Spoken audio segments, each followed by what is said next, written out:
me see. All right, I'm gonna hit this live. But all right, what's good? What's good, everybody? Welcome back to another episode of The Urban Platform Speaks. Where This we at? is the Sunday morning sports talk edition of Urban Platform. Got my man Jim back in the house.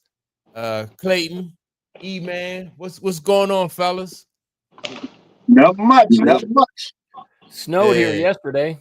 Huh? It's no. Snowed in Kansas. Nothing Oh, snowed. wow. Yeah, that's Wow. the crazy weather we got. I Yeah. guess Hey Jim, if I it's not click, coming early for you guys. hey Jim, if I click my heels 3 times, will I land in Kansas? I hope not.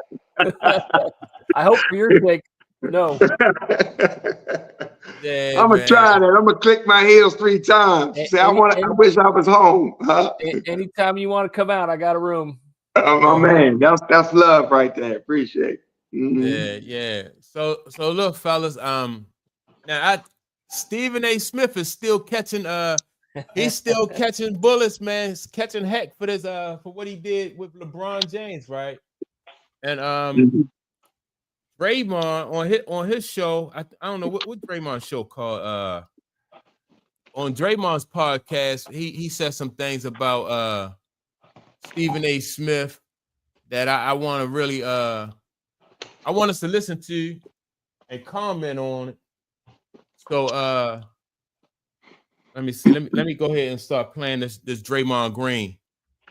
That guys have with media is to call something that man did bullshit and weak. Like those are words like where we grew up. Yeah.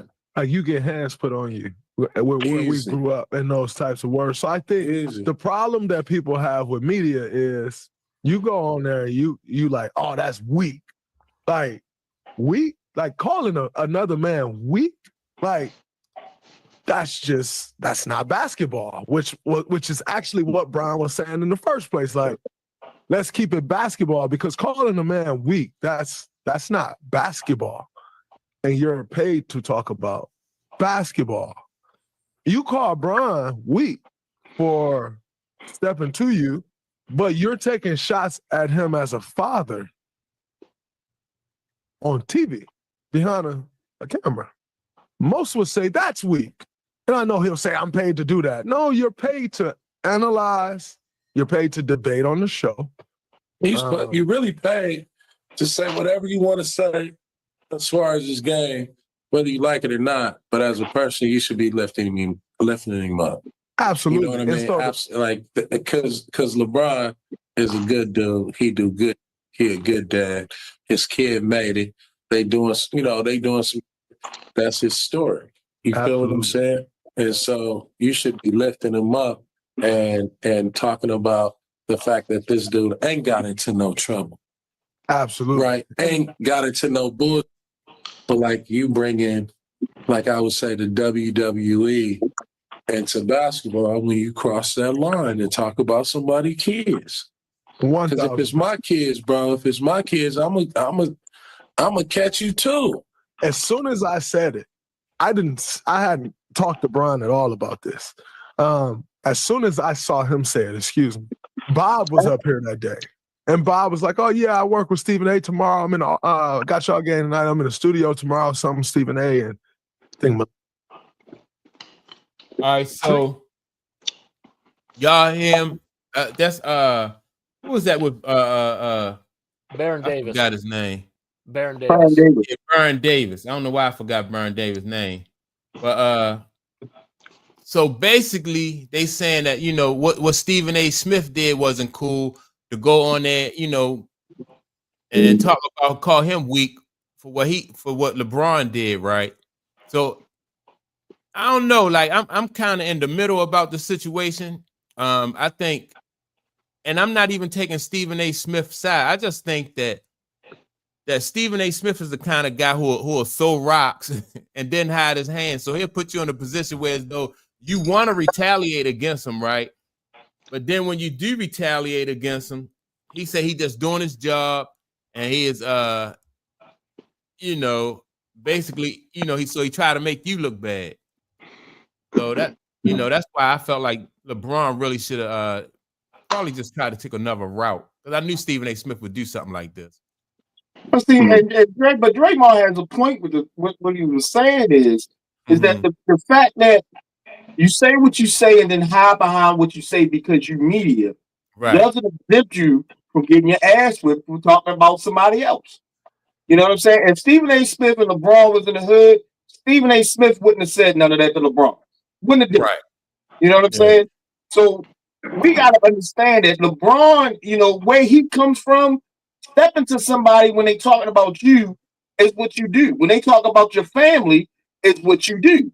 We come from a culture where, as though, even on the basketball court, you get heated, somebody call you a bum, scrub, or whatever, you go at them even harder. You know what I'm saying? Oh, if I'm a bum, take these threes right here I'm giving you, or take this dunk I'm giving you. And then, it gets mad, it starts to escalate more and more. Okay? If Stephen A. Smith can say what he said, he needs to be able to stand behind the repercussions of what he said. You can't talk about another man's kid regardless, and don't think this other man's gonna have an opinion about the situation. Yeah. He could. And I feel he just decided that I'm gonna say it, and like you said, Mike, he probably thought LeBron was gonna take the higher road and don't say nothing. Right. Okay, but LeBron didn't. Right. Now, what I think should have happened is this. I think LeBron should have, chilled a little bit and let his son go at Stephen A. Tell his son to man up and go at Stephen A. Stephen A's talking about you, son. Let you do your job, and I got your back. Yeah. I think the problem was because to me, Stephen didn't talk about his son personally. He talked about his son's statistics, but he was talking about LeBron personally. And that's why LeBron took a exception to it. At first, I was on the record saying that, you open game talking about his son. But when I heard it again, he said, as a father. So now he's critiquing this man's parenting. And to me, that is off limits to some degree, because none of us, we live in a neighborhood and we see a parent doing something to their kid, correcting their kid. Most of us stay out of that because that's between him and his child and how he want to raise his child. So as much as we all think that LeBron shouldn't have forced Bronny into the league and things of this nature, that's kind of parenting. And that's between them, regardless. You know what I'm saying? So, but I think Stephen A. has every right to talk about Bronny's performance. Right. I don't think that's off limits. But he has no right to say, as a father, that man and his son and that relationship, that's sacred. That's between them. Yeah. And so that's what Burn Davis said the same thing too. Burn Davis said, as long as you keep it basketball, and that's cool. Critique Bronny's game. We don't have an issue with that. But like once you cross that line and you start to go personal, then that's where a lot of people don't really, like what Stephen A. Smith did, right? But then how do y'all feel about when basketball players say what we just said, like like where we come from, we will handle it this way or that way. But the thing about it is we're in a whole different arena now. You know what I mean? You're in a professional, more formal type, so you can't handle it the same way you would where you come from. And so when you tell people stuff like that, it's just if go ahead, man. If you're out on it's key moments in the situation. It doesn't matter where you come from. It doesn't matter where you at. It matters what your temperament is. Okay, because let me put you in a scenario. If somebody was to call you, if a black person was to call you a nigga, you wouldn't have any problem with that, no matter how much money you would make. Some people, because that's what the environment they from, they used to that word. But as soon as somebody that's not black say that word, we take it to the another level. Okay, so it ain't necessarily where you're from or where you're at, but it's your mindset about a situation that ticks you off. Yeah. So even if LeBron comes from the hood and now he's making millions living in LA, it may have been, that father thing may be a trigger for him. Like, yo, you don't talk about my son and I'm gonna dig into your ass. There's So, nothing you more know, universal. There's nothing more universal than family boundaries. Yep. And even within families, right? Because my sister once, I got into it with my sister once, and it was about my son, and I drew that boundary. I said, no, you can't. Yeah. So people, yeah, that you're right, man. There are some boundaries that should just be you shouldn't cross. Yeah, I think right. I agree, but I just think that in different areas, like sometimes you gotta be finesseful about the way you handle things, though. Like I said, because you know, and like what you just said, man, like with using the N word, right? Like even like if me and you talking. In some environments, you might feel comfortable with using the N word, but then like say like if we in mixed company, it's the same thing like when men, like if we're in the locker room, we speak differently to each other than we do like if we're in a room full of women. So you know what I mean? We all profanity laced, and you know, and we talking about this and talking about that. But then when women come around, then our tone, our conversation, our mannerisms are different. You right, know, but the angle point still will stay the same, though. well, I What mean, tips because you off will tip you off.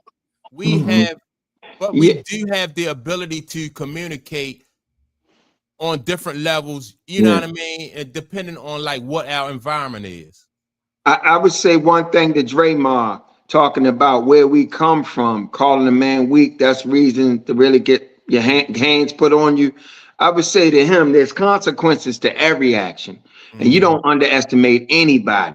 And now you giving advice and you embolden people to pull up. You know, like that makes you more of a man. And now you put yourself in a situation where you can lose it all. You can be sued. You can get an assault charge. You can get all kinds of things. So LeBron had words with him, and that was that. It was no need for anything physical and stuff like that, because you talking about it like Mike's talking. You talking about a whole different level now. You talking about something different. You can't handle it like you in the hood. You know, you just can't. But be clear, man. Just be clear. Let's be clear on this. Stephen A. did not talk about Bronny personally. So the problem was he talked about LeBron personally. So Bronny shouldn't even be in this at all. I took what Draymond said. I took what Draymond said a little bit differently, Clayton. Okay. Not necessarily that you should be ready to put hands on, but if you're the one doing the criticism, you should approach it as, if I cross a line, there's consequences that could come back on me, right? Okay. So if I was taking that advice, I'd be like, yeah, just be careful how you step, because if you know, if you're being aggressive and you step the wrong way, be ready, because people will come at you. Yeah, people do. You're right. And let me say this, because this is something I don't think a lot of people were talking about too. Why is Stephen A. Smith actually broadcasting that situation and that conversation with LeBron? Because he could have just left it between him and LeBron and called it a day. Because that's what he does. LeBron, and yeah, LeBron said something back to me. All right, fine. But Stephen A. Smith brought that conversation out to the public. You know what I'm saying? And what was the purpose of doing that? The drama, the eyes. Exactly. That's the we're talking about, you know, what he said and what he shouldn't have said. This has all been orchestrated to do this. Yes, that's it right there. It's been orchestrated to do it. Yes, Because if it wasn't, if I had a conversation with somebody, was one-on-one, he telling me how he feels about something I said, I'll let it go. All right, cool. Man, all right, you don't like what I said? It's good. But Stephen A. Smith brought that conversation to the public. LeBron said this to me when I was at the Lakers game. What do y'all think about this? It was orchestrated. Yeah.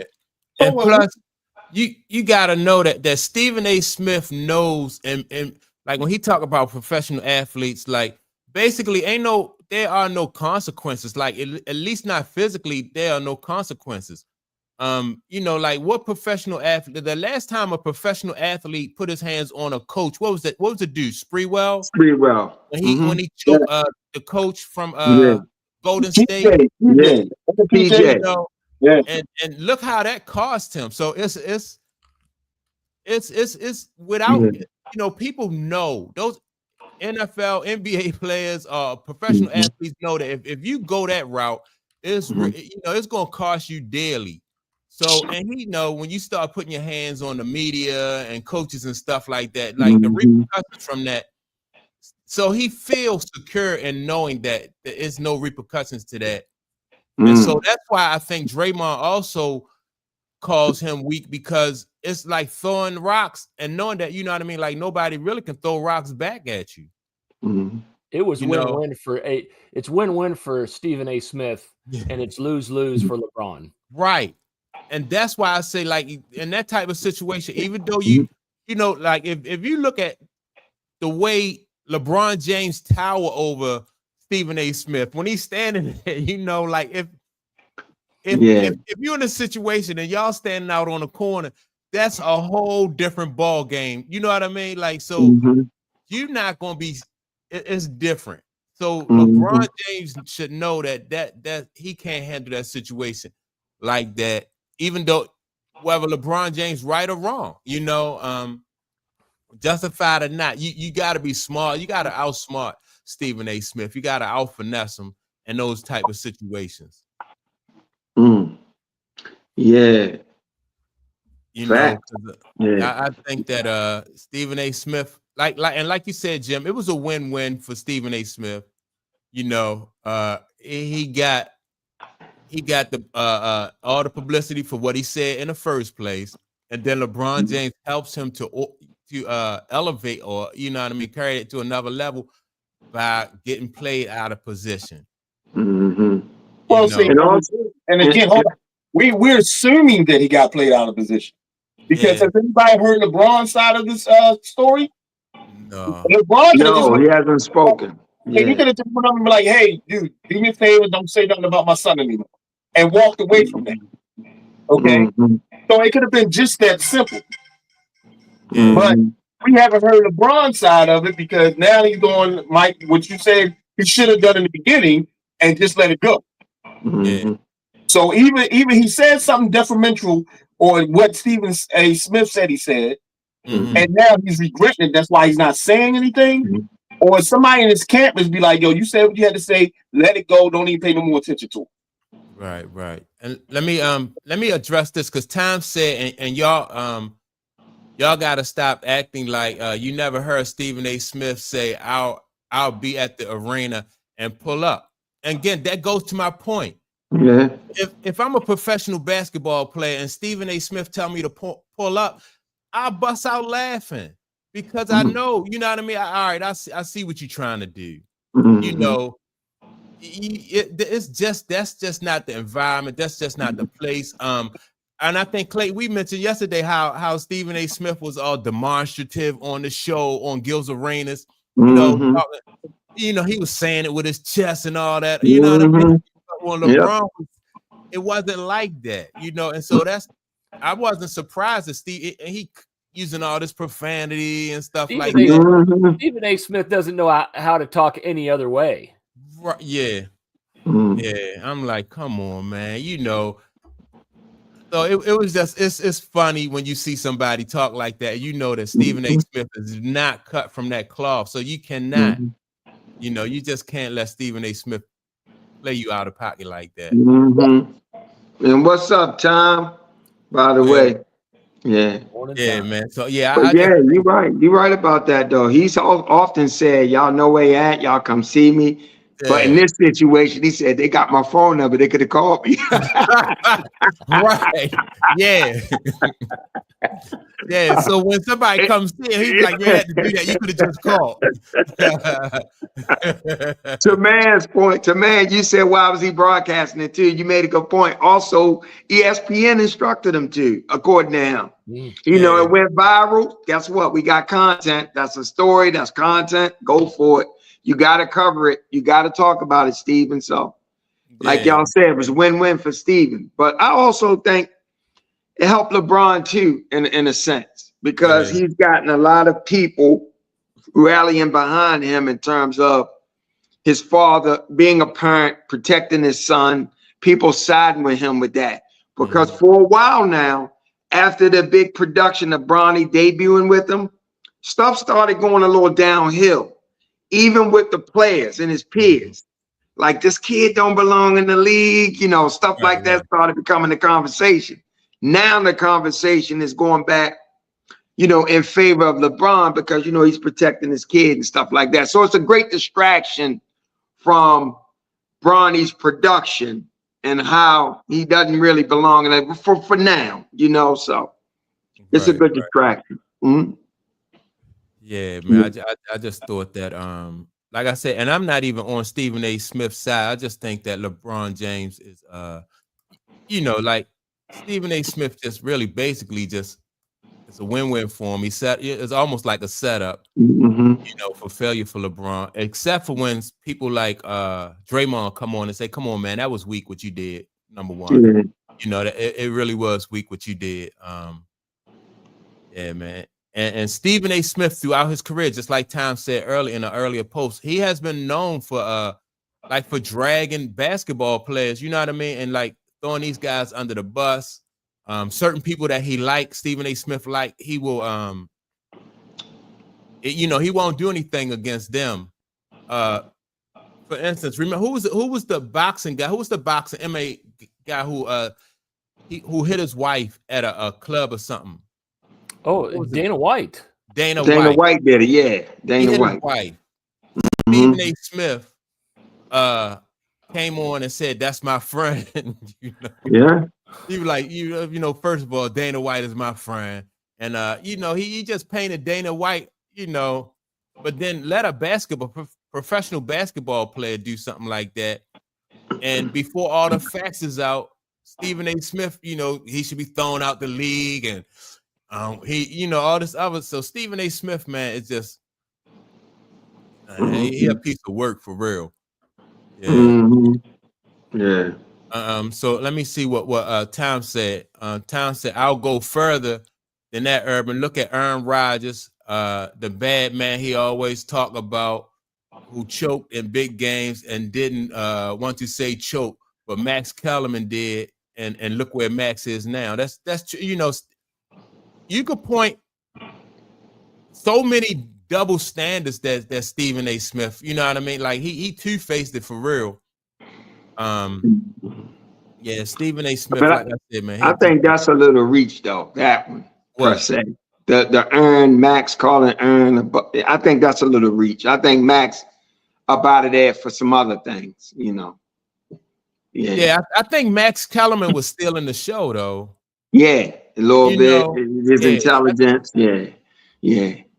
I think what done Max in is when T.O. came on there and said, Max blacker than you, Steven. I think that done Max in. This cat got to go. I forgot about that. He got to go. Yeah. And Steven ain't never looked at Max. After that, he just looked at him different. He never looked at him. No. He looked at him different. Theo said, "You invited to the barbecue." You more black. Boy, you see Steven's face on air when he said that, boy. Yeah, man. Yeah, man. Oh, Lord. Yeah, that's crazy. But Stephen A. always give what's the guy? He always call Aaron Rodgers a bad man and all that stuff. Yeah. Even when Aaron Rodgers, you know, but he wasn't playing like a bad man. But he did speak on this fake, not fake, but you know, when Aaron gave the impression that he was immunized, I can't say the word immunized or whatever. He didn't say I took a vaccine, but you know, y'all know what I'm trying to say. Stephen did have a little bit of critique for that, pushback, you know, because during that time, everybody on networks was paid to push the narrative, get vax. So he had to push back against that. So yeah, I will give him that, you know, per se. Yeah, man. I think that was funny. Let me see. Tom said, OG, love you to death, bro. Max Kellerman was still in the show. Yes. And the point was out to Stephen A. Smith, and he pointed out Stephen A. Smith's flaws, when it came to Terrell Owens. Yes. Yeah, man. Yeah. He did. I think I used to like Max Kellerman's takes more so than I used to like Stephen A. Smith takes, because they just seem more grounded and they were just more realistic. Stephen A. Smith also went for the dramatic, you know what I mean? Yeah. So I bet I know one take you didn't like that Max said. What? That Brady was gonna fall off a cliff. Because that's your guy, Tom Brady. Yeah, man. You know what? I wasn't a big Tom Brady fan, man, until Tom Brady. Once Tom Brady got to once he did what he did in Tampa Bay, I was like, I can't deny it. You know what I mean? Okay. So many times he did what he did to the Ravens, you know what I mean? I was like, man, this guy, man. He gonna fall off a cliff. Yeah, Tom Brady, man, when he got down to Tampa Bay and did what he did down in Tampa Bay, I was like, Well, I agree with that to a point, but he did build a super team down there, and Bruce Arians is no joke. Bruce Arians is no joke as a defensive minded head coach. Hey, hold on, did you say he built a super team down there? It was a super team. What, no super team? Yes, it was. Oh, it wasn't? Yes, it was. Name the super players. Gronk was a Hall of Famer. Antonio Brown was a superstar. Dominic and Sue joined the team. You had Fournette in the backfield. You had man. Oh, you had oldest. But they were still at the top of the game. Still playing good. Yeah. I kind of agree with man. I know you do, Mike. What y'all talking about? You acted like Brady went down there as Michael Jordan and took a bunch of scrubs to damn No way. Tom Brady went down there. He brought Gronk down there. Antonio Brown didn't play the last part of the season down there. Yeah, man. I think. Listen, man. I mean, before that, Tom, that wasn't a super team. Yes, it was, man. Was they even the top team going into the playoff that year? Now, yes. The expectations was high that year, I gotta admit. But I'm just saying, like, before they got Tom Brady and after Tom Brady left, those players wasn't the same. So I just don't think all of them retired. They retired. Dominic Sue didn't retire, I don't think. Where did he go? I think he went to Philly. Miami, I think. Didn't he go to Philly? Did he go to Philly? I think you're right. Yeah, come man. On. Oh, can I show the face again? Huh? Yeah. Dominic and Sue. Listen, guys. When Tom Brady left, that whole team broke down and became shit. Okay? It was not a super team. Tom Brady was just a super player. See? Bro, they had Mike Evans at wide receiver.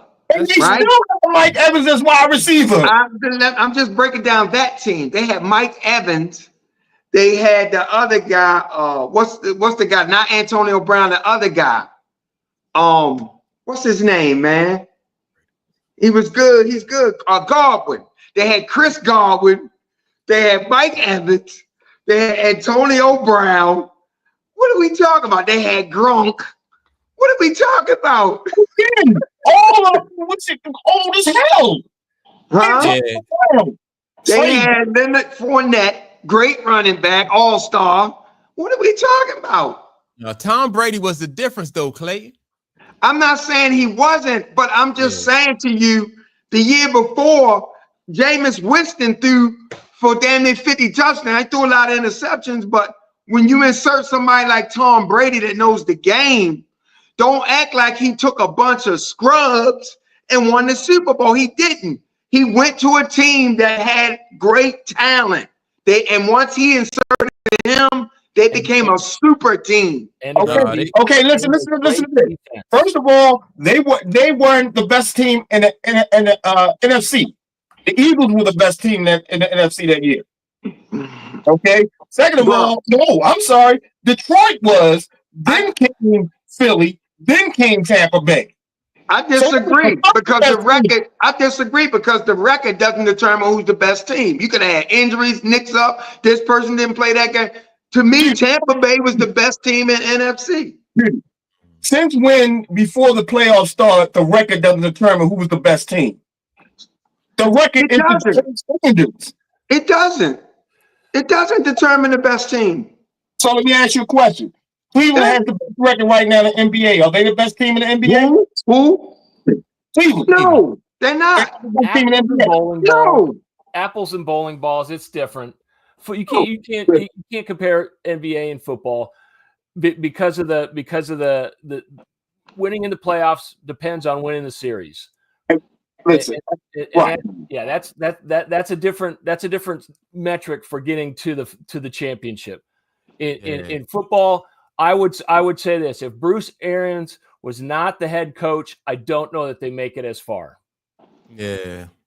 I mean, I can't disagree with that. I just think that that's why teams want a franchise quarterback. That's why you know what I mean. Like you said, they had Jameis Winston the first year with the same talent, and it just the team just didn't look the same. But when Tom Brady comes in, but they still went to the playoffs though. We can all agree. We can all agree. Tom Brady was probably the difference maker that put him over the top. Then why you say probably? No. I'm saying we're probably all on the same. Probably all of us, not probably he is.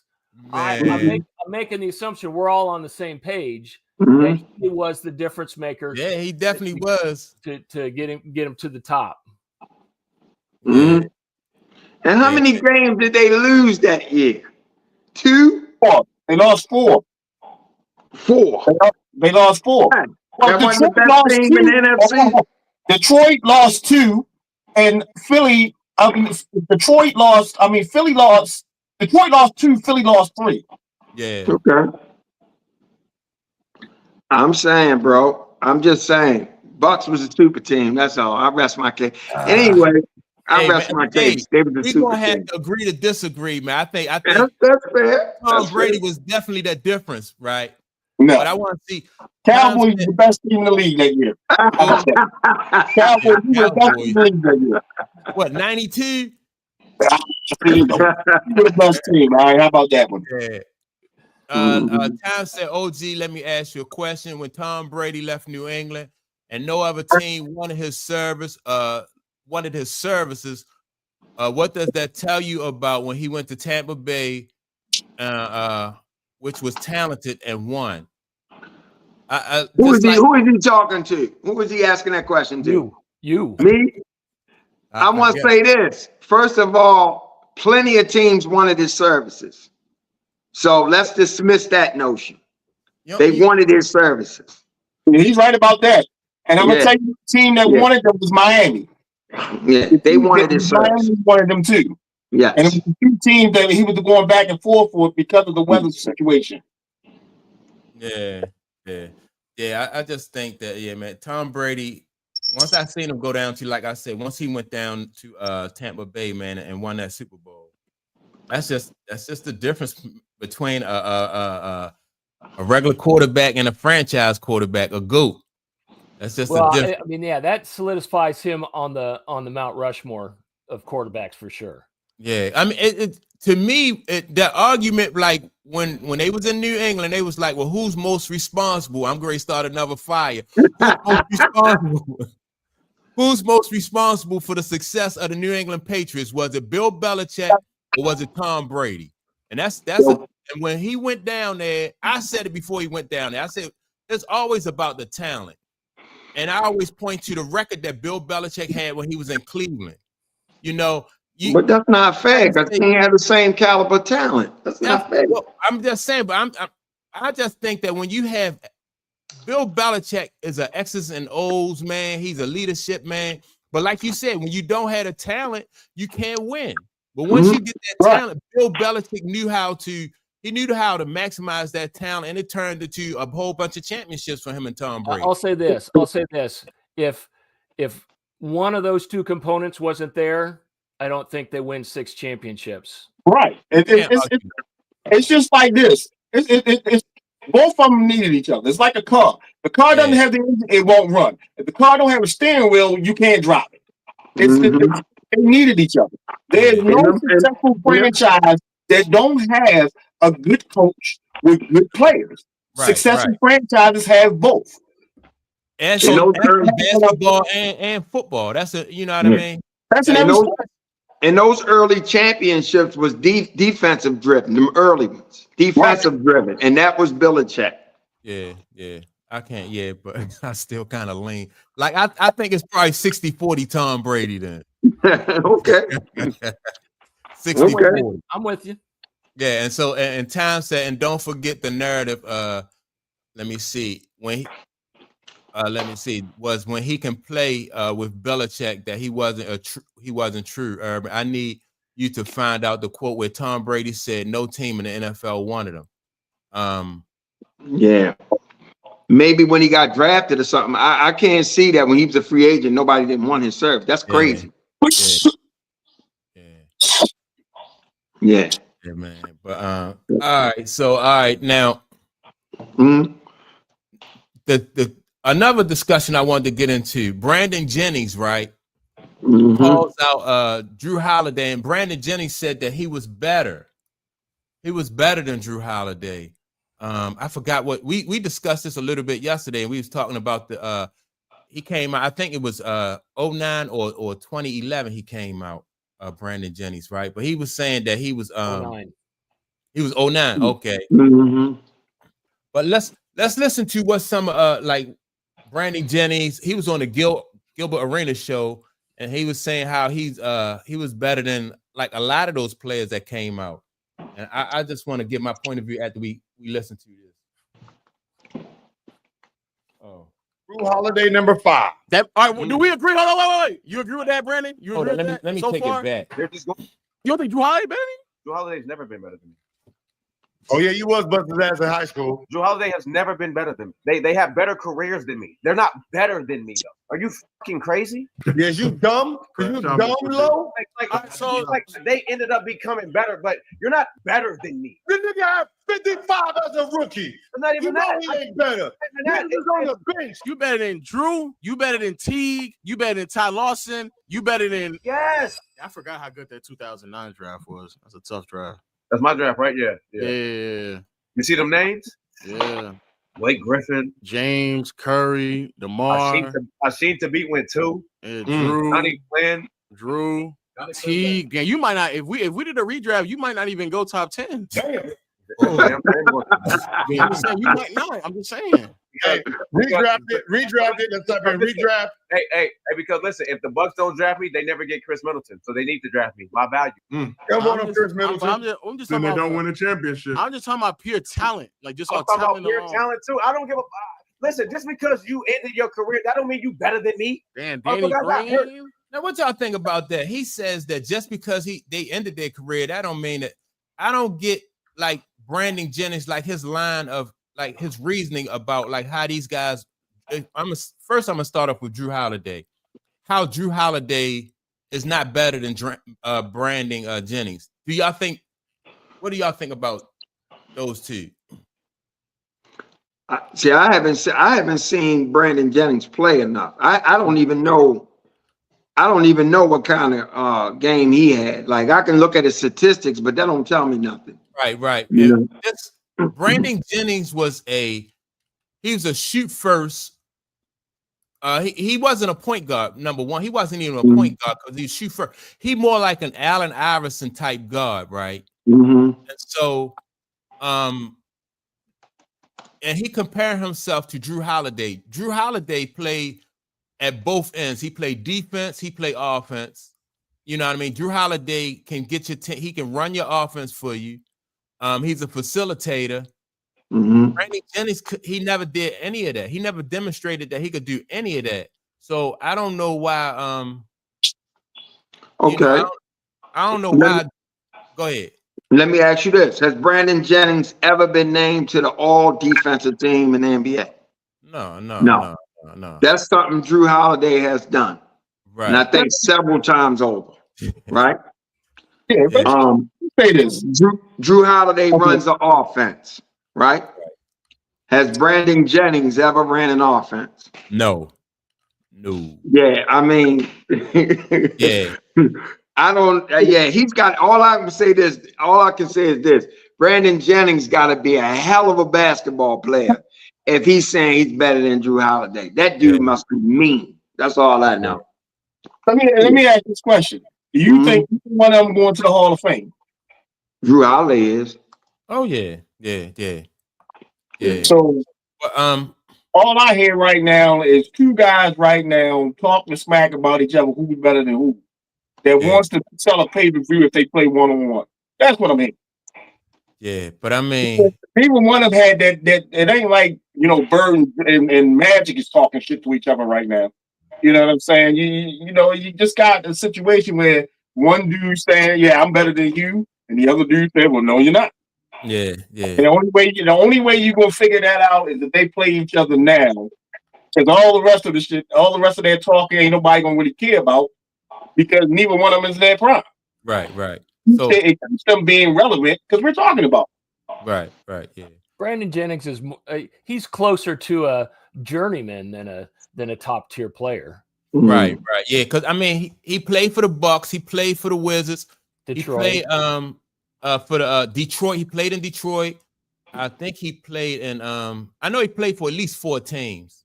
And I want to read a couple comments that Time made. Right. Okay. Time said that Brandon Jennings is a female. He's delusional. Only thing he did in his career is score 55 points as a rookie. He's not better than anybody in that draft. And so with that, I agree with Time, right? Like even Jeff Teague, Teague came out of Wake Forest. I think he came out of Wake Forest, but Jeff Teague had a more, in my opinion, a way more productive career than Brandon Jennings. Okay. So yeah, I agree with Time. I don't think that he I'm sorry. This dude is better. And another thing, he said, Urban, love you to death too, but don't ever put Allen Iverson and Brandon Jennings in the same sentence. My man. All right, so he says Jrue Holiday would get picked by every GM in the league before Brandon Jennings, and that's true. Now, the only reason why I said Allen Iverson though was because he's more of a shooter than he is a passer. You know what I mean? So I'm saying so. He's not a Chris Paul type guard. He is a Allen Iverson type guard, but no way he's on the same level as a Allen Iverson. Though. You know what I mean? I'm ready to say Allen is a scorer, a flat out scorer. And that's what he wanted to be. He wanted to be a scorer. He was not a facilitator. He didn't play any defense. I just don't remember him having the creativity to be a scorer. Okay. Yeah, he was. Has he ever made an All-Star game? Has he ever been an All-Star? No. Yeah. Wow. Yeah, I don't think that's so. it. Wow. And you talk about Jrue being a crucial piece to both his championships. Yeah. He was crucial for Miami to get one. I mean, for Milwaukee to get one. He was crucial for Boston to get one. Yeah. Yeah. That's crazy. Yeah. My man feels slighted.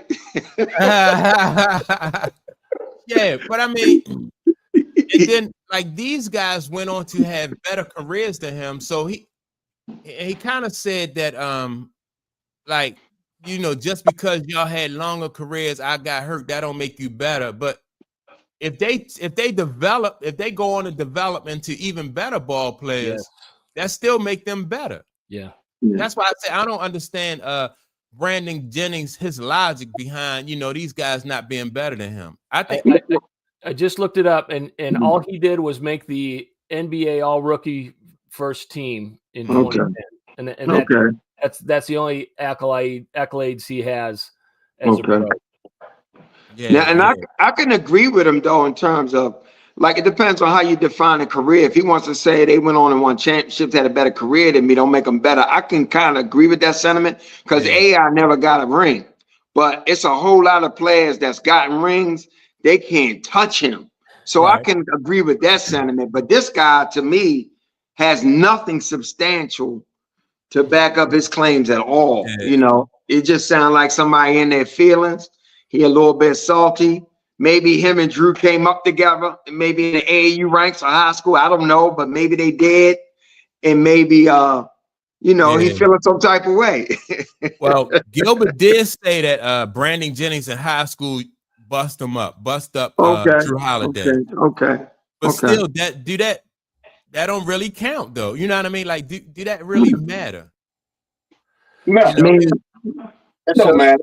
So where you start at is not important. It's like where you finish. Yeah. Right. You know what I mean? Let's bring prime example of your man Jordan. He got cut in high school. Right. You know what I'm saying? So there was a whole bunch of people on his team that was better than him. Yeah. At that time. And Brandon Jennings, I just looked it up. Brandon Jennings was the 10th overall pick, and Jrue was the 17th. Oh, okay. Yeah. Okay, that says something. Yeah, Brandon Jennings. That explains why he in his feelings. Yeah. Oh, even man. who else? Who was another guard they mentioned that it was Jeff Teague. Let me see. What's the guy, the defensive guy out of Chicago? He don't really score now though, but he played tough defense in the league. Dang, I forgot his name, but they even mentioned him. I think he's a better ball player than Brandon Jennings. I forgot this guy's name. That's the guy who pushed Chris Paul in the back. Remember he had words with Chris Paul, and Chris Paul turned around and he pushed him. I forgot. Was that this season? No, a couple seasons ago he pushed him. Yeah. But man, I just couldn't understand the logic that Brandon Jennings was using. Yeah, I do remember Darren Williams. Man, Darren Williams was a bad boy. And the thing about Darren Williams, he just was too big. You know what I mean? He probably Darren Williams was big like Jason Kidd. He was a big guard. So you know, Chris Jackson. You know what I mean? So Chris Jackson was another guy. But Brandon Jennings, man, I don't know. If you're a general manager and you're looking at somebody like Chris Paul or even a Jeff Teague, I'm not taking a guy who's a shoot first guard, and he's not really good for the chemistry of your team. Like when you look at Jeff Teague is he got his other players on the team on a court involved, and that's better for your team than somebody who want to run and gun, you know. And that's basically what Brandon Jennings' game was about. Him just running and gunning. Okay. And if that's what basketball was all about, then cool, you could, but it wasn't that. It's about being productive out there on that floor. I just sometimes be amazed at how you get so many excellent or great basketball players who really don't know or understand the game. Like, how can you say that if you know basketball? See, that's the problem. A lot of people don't really know basketball. And you hear that from professional basketball players, though, man. Yeah, but when you look at it in the eyes of a professional player, just like in our eyes, there's nobody better than us when we're playing at our prime. You know what I'm saying? So if somebody challenges you with that situation, you're gonna try your best to put it on them. Right, so right. Ain't nobody gonna sit back and be like, yeah, you know what? I only had 2 points a game when I was in the NBA. I think I was kind of a bum. Nobody gonna say that. You know what I'm saying? That's not gonna come out of anybody's mouth. First thing is gonna come out of somebody's mouth. Look, I was in the NBA. Don't too many people get to say they was in the NBA out of all the people that plays basketball. So it's just one of those things. Yeah. So also, Tom said, is Brandon Jennings better than Tony Parker? Is Brandon Jennings better than Rolando Blackman? Let me see. Is Brandon Jennings better than Derek Harper? Is he better than Rondo? No, I don't think he's better than any of those guys. Because he was a one-dimensional basketball player. How would you rank Jrue against those guys? Oh, man. Tony Parker, and all right, so let's take Tony Parker. Yeah. That's tough. Yeah. And the thing I think that probably would set Jrue apart from most guards is that Jrue, both of those guys facilitators, right? Both of those guys can like if you play back off of them, they're gonna make you pay for it at the offensive end. I think Jrue, his defense though, that's so right there. He just so hard-nosed on that defensive end. Like he gonna make your guard, whoever your guard is, Jrue Holiday is gonna make them work all over the court. Yep.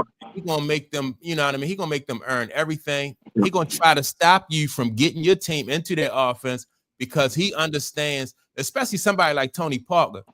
Tony Parker is there to facilitate to Tim Duncan. So Jrue Holiday is going to disrupt that as much as he can. That's tough. And let's not forget, he played all 48 minutes. Yeah. He played hard all 48 minutes. He rarely took that energy that I'm gonna sit this defensive play out. Or I'm gonna do this. He was he played ball. Yeah, he played ball. If this the Bernardo Blackman I think he's talking about back in the day, he was a great defender. Yeah, he was. He was a great defender. Yeah. But I still would put Jrue. I would put Jrue over him. But he was a great. So was Ron Harper. No, I'm talking Dirk Harper up in New York. Remember Dirk Harper from up in New York? He was tough, you know. He was tough, but I mean, I say he was tough because he make you work at both ends. He make you work. Offensively, he wasn't as skilled as Exactly. Let's not forget about Dumas. Dumas was a tough defender. Dumas was the truth. Yeah. Well, that whole team was a defensive. You're right. Every position. That's why you got them holding teams to like 80 points, 80s, the high 70s and the low 80s, because you got those guys who just everybody was so that was Jim said, Joe Dumas. But see, and that's what I mean. That statement from Brandon Jennings just proves that he don't know anything about basketball. Mm. Or the fact that he's not going to downplay his skills because it's him. But like you said, he made it to the league. Right. So he not a bum. But once you make it there, you still have to. You want to get better, and you want to be able to. That's the difference between a great basketball player and a good basketball player. Is you learn your craft, you learn your art. But because once you put on that jersey, that don't mean that you made it. Like your journey is just beginning. Once you know what I mean. Once they give you that jersey, now you're trying to learn how to play the game. But he never learned. I think he was more butthurt because they was trying to compare him to the other guy. And the other guy was like, yo, your stats can't compare. Your heart can't compare. And he was just like, that's untrue. It just it was a macho thing. You know what I'm saying? Yeah. Like, Mike, if I say, yo, I'm better than you in basketball, but you killed me in basketball, but we going to go back and forth with it because, I ain't going to downgrade my skills to put you up, and you ain't going to downgrade your skills to put me up. But to be honest, I mean, I've been in that position where I've been compared to different guys in my neighborhood. But the thing is, if neither one of us went anywhere with it, then the argument is moot. You know what I mean? I'm like, I didn't go anywhere with it. You didn't go anywhere with it. So it's basically, to me, it's a moot argument. Well, then because of pride argument. Huh? No, I mean, because it's not mute because why are you guys talking about it? Well, I mean, that's for other people to discuss as far as I'm concerned, so because the argument is moot because we both had a chance to separate ourselves as athletes and basketball players, but neither one of us did, right? So what it comes down to is your opinion or somebody else's opinion. You might think I'm good or you might think this other guy's good, but to me, it really don't matter because, like I said, the argument, it could go either way, depending on who you ask. But yeah, so Mike, your basketball skills, you were a bum when you were playing, man. You was a total bum. You couldn't shoot nothing. Yeah, I mean, you were the last dude picked, and it was only 9. I mean, it was only 9 people. You still were the last dude picked. And for a while, I was the last dude picked. That's how it was. For a while, I was the last dude. Man, you have not seen me play, so I'm on this list. I am the last man. Yeah, yeah. Let me see. I was not a ball player at all. Huh? You said what? I was not a ball player at all, man. Yeah, man. Shoot. I could dribble and pass. I could not shoot. Some people want you on your team if that's all you could do. They That's be like, what you can do. Yeah. Handle the ball, bring it up, and get us going. Shit. That's what that's how Jason Kidd was. Like Jason Kidd said, you know, when he first started, you know, he playing with certain dudes. They knew he could dribble and pass. That's all he wanted. If he shot the ball, you know, that's how he became the point guard that he was. Jason Kidd, you playing in Oakland, California. You got all those ballers out there. Yeah, man. Yep. Yeah, but I wouldn't discredit the conversation because people didn't do anything with the game. Because a lot goes into that, Mike. You know, relationships, timing, opportunity, being seen. There's so much that goes into that, you know. So that's true. Yeah. And some of that's out of your control. It's out of your control. Yeah. A lot of it, you know, it would be out of your control though. Yeah, man. So now Duke won, right? Duke won that tournament, the ACC tournament, and they won it without Cooper Flag. So now, what do y'all think about Duke's chances of winning it all? Oh yeah, they got a good chance. I like Duke, man, and I hope that Cooper Flag come back soon, man, because even without Cooper Flag though, Duke look good. The #1 team in the country, right? Yeah. But I mean, you know, like he was their feature. Yeah, he was their feature, man, and I'm like, wow, man, this team. All right, let me see. Tom said they got a good chance of winning it, but they need Cooper Flag for the national championship. Oh yeah, and so the thing I like about Cooper Flag job, like him is this dude. He can play inside and out. You know what I mean? He's just a basketball player, basically, you know, and he don't fall in love with that three. I really dig that about him. Yeah. They are anticipating his return for March Madness. So perfect. He should be back. Yeah. He should be back. And I think the decision to not play Cooper Flag was more so that, you know what I mean, like looking forward to March Madness than it was about, you know,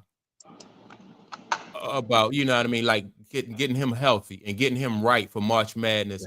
I thought it was more important than winning that ACC tournament, you know. But just so happened that they did, you know, they won it. Have you got a chance, Mike? Jim, you too. Man, if he come back, you have a chance to check out Maryland this year? I seen a little bit of Maryland.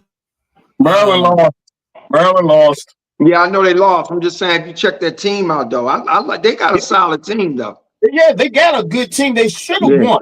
They got a good team. Maryland should have won the conference. Conference championship. Yeah, they have a good enough team to win it. And that center they got is legit. That boy Queen. Yeah, I watched them play one game recently. That boy Queen legit. That center. I'm gonna tell you, the problem that's gonna happen to Maryland is not this year. It's gonna be next year when they start losing those players for the NIL deals. That's gonna be the problem with Maryland. And that's what how they gonna lose players though, man?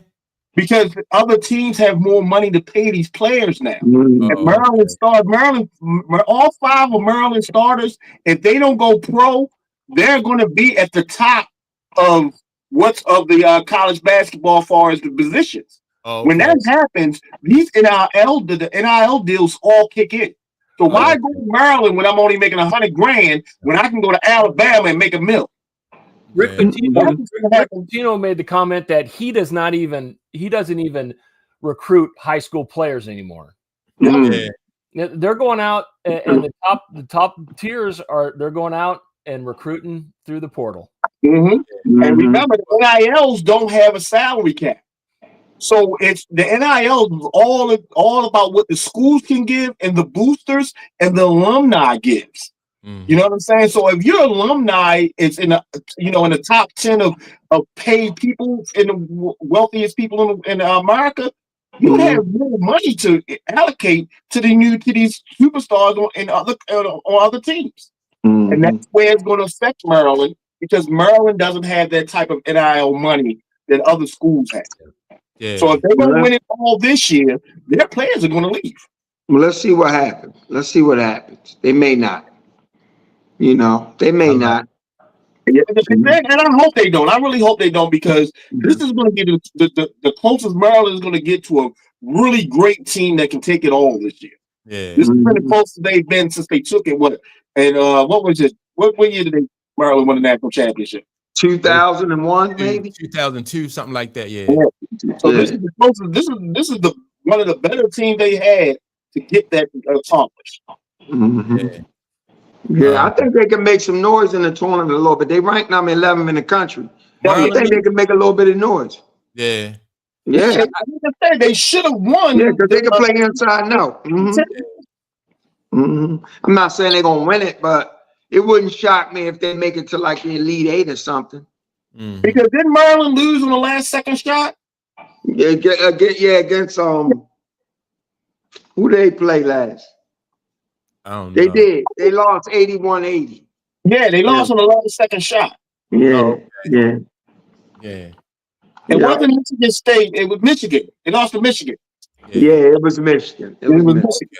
Oh, okay. Yeah. And so look, and Tom said also Cooper Flag plays defense too, right? So that's that, with that, I'm gonna tell you, with that injury to Cooper Flag, I'm giving him a 90% chance of coming out of the NBA. I mean, coming out this year now. Shit. Even without the injury. Shit.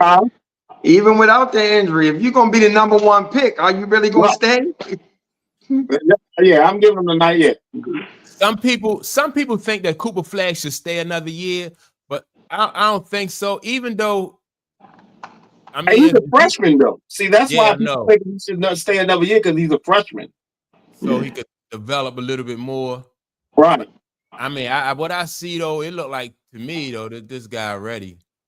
I thought when they were showing his back before he came to Duke, and you see his highlights and stuff like that, I was like, well, this guy may be a little bit overrated, but I've seen a couple of their games this year. This kid, he the real deal. I mean, he's good, but let's talk about the legitimacy of the Duke franchise. I mean, of all the Duke players on it.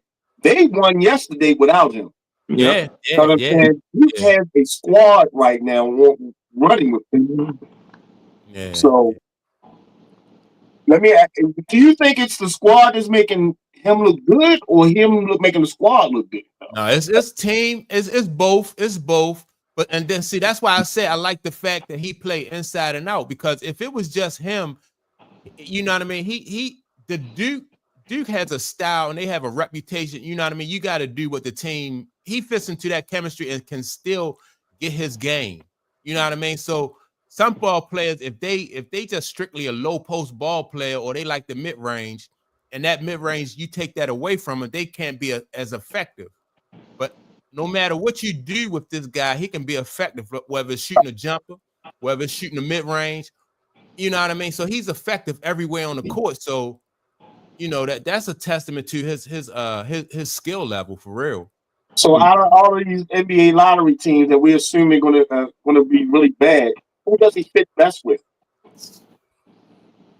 And like I said, now he could play anywhere, I think, because of his skill level. But like, what team would he go to and be able to win? It'd be good if he went somewhere where they have, and it probably wouldn't have, where they already have like a winning team. Then he could, he could hit the ground running, but he won't be able to do that. You know what I mean? It's not like when the Lakers got James Worthy, or when the Celtics got Larry Bird. It won't be something like that. You know what I mean? The way a good team, he get a good team, and then they just take off running. I think it's one team that finds themselves in the lottery. If they get the pick, they will instantly become a good team, and that's San Antonio. Oh yeah. You're right. I didn't think about that. If you're Phoenix, do you sit back and think about a trade for Kevin Durant for that first round pick for him? I mean, if the Spurs was in that position, they allowed them to do that. But if you're the Spurs, you be like, nah, I'm taking Cooper. I'm not giving it up. Yeah, I'm gonna take this kid. Yeah, so the Spurs shouldn't do it, but other teams may take a look at it. What we saying? Yeah, I don't know. I mean, I don't think the Spurs. I think the Spurs should, if they get the number one, they take this guy and building. Yeah, that's a good take. I ain't even think about him going to the Spurs though. If he go there with Wemby and then that's crazy. And just keep building. But like I said, for Phoenix, you know what I'm saying? Would he be a good fit for Phoenix? And they moved Kevin Durant to the team that had to pick for him. Would he be a good fit in Phoenix? I think he'd be a good fit in Phoenix. What happens if the Wizards get him? And would Kevin want to go to the Wizards? No. With Durant? See that? Yeah, there you go. Yeah. But does he have a choice though? Yeah, I think he got no trade, don't he? They was trying to deal him. They was trying to deal him. They was trying to deal him, but he wasn't budging on it. Yeah. I think he got no trade clause. Who he Durant? gets to choose. Yeah. I know that Bill has a no trade, I think. Right, I know he's got one. Yeah, he has a no trade. Yeah. Let me check. I don't know, man. No, he doesn't have one. He doesn't have one. Durant doesn't have one. Okay. So Phoenix can deal him to whoever they wanted to. Then that's a possibility. Yeah. That's a good part about Phoenix and knowing that Kevin Durant, that they want to move Kevin Durant. What if he went to New York though? What if this kid went to New York? But New York ain't gonna really be in the lottery, are they? New York's not gonna be in the lottery. Yeah. You talking about Brooklyn? No. Is Brooklyn even? Brooklyn's in there on a trade with Houston. Okay. Yeah. But Brooklyn has a lot of draft picks because didn't they get some draft picks for Ben Simmons as well from the Clippers? I don't know. I didn't follow that trade closely, so I don't know. You have to look that up. Yeah. But I would. Yeah, the Spurs seem like that'd be a good fit for him. And man, and hold up, it ain't like the Spurs ain't did it before. Yeah, with Duncan and David. And David. Yep. Like they haven't done it before. They got the Spurs are the lucky franchise. I'll tell you that much. I was wrong on that. That was last year's lottery. What? Yeah. What? Brooklyn. Oh, okay, Brooklyn. Yeah. From Houston. Yeah. I want to correct something too. I said yesterday, Mike. It seems Jimmy Butler did force his way out of Miami. He did? Yeah. I was listening to Dwayne Wade talk, and Dwayne Wade was pretty much saying that he created what happened. More like a malcontent. Yeah, malcontent. He understood the culture in Miami, and he understood what to do to get out of there. But here again, Miami didn't have to send him to Golden State. So, I'm still a little bit on the fence there. But he did. He pretty much knew exactly what to do to get himself out of there. And Dwayne Wade was like, I respect his work. I saw his work. So that was orchestrated on Jimmy's part. Yeah. Well, Jimmy has always been a great basketball player. The thing that killed him with every franchise was his attitude. Mm-hmm. That's the thing that killed Jimmy in every franchise is his attitude. Yeah, but like the question was why he doesn't get any backlash for being a team hopper like Durant. And I was saying, well, he got traded there, but like I said, I stand corrected. Dwayne Wade was like, even though he got traded, he forced that. So he worked the system a little bit. Did Jimmy Butler get a ring? Huh? No, he don't have no ring. He definitely don't have no ring. No. I didn't know he had a ring. No, he didn't have a ring. They just saying you know, somebody in the comment section was saying he don't get any backlash like Durant get for jumping teams. That's all. Yeah. But I didn't mean to take us off the topic. Okay, I want to say, because we wouldn't be talking about Durant jumping teams if he didn't win a ring, though. Probably wouldn't. Yeah, we wouldn't be talking about him because Charles Barkley did it. We don't talk about Charles Barkley because he didn't win a ring. Yeah. So, you know. Yeah. But my thing was just about like franchise type ball players, like jumping from team to team. You know? Yeah, and that was another point. Yeah, that was the thing about franchise ball players. But he was the alpha on Miami. He was that. He was the alpha, but and I just didn't think that he was enough to get them over the top. Well, yeah, I mean, I'm just saying, but he was the main guy though, and they went to 2 finals with him. Yeah. The bubble, and then they went against Denver. So I was say he went to championship finals too. Yeah, that's what we're saying twice. Yeah. He went in the bubble, and then he went against Denver. And that's remember that year. Then he beat Giannis, and he beat Giannis. Mm-hmm. And who else did he beat that year when they went to the championship? They beat Milwaukee because Milwaukee was on top. Oh, and Philly. Yeah. When Philly was in their prime. Yeah. He beat Milwaukee and Philly. Yeah. So. Yeah. But I didn't mean to shift gears. I just wanted to correct that because I was on record. No, it was because sometimes we're not privy to that type of information anyway until somebody like Dwayne Wade, you know what I mean, make those comments, you know. But like from outside looking in, it did look as though he was not, that he was more so. That he didn't force his way out. Yeah. What time said, man? We about to start some stuff. Let me see. I don't want to throw off topic, but what do you think? It's very important when a woman says to do. I don't like to do it 50-50 with a man. I'm telling you, brothers, to run as far from a selfish woman. So look, I think Tom referring to Gabrielle Union when she made some comments about not wanting to do it 50-50 with Dwayne Wade, right?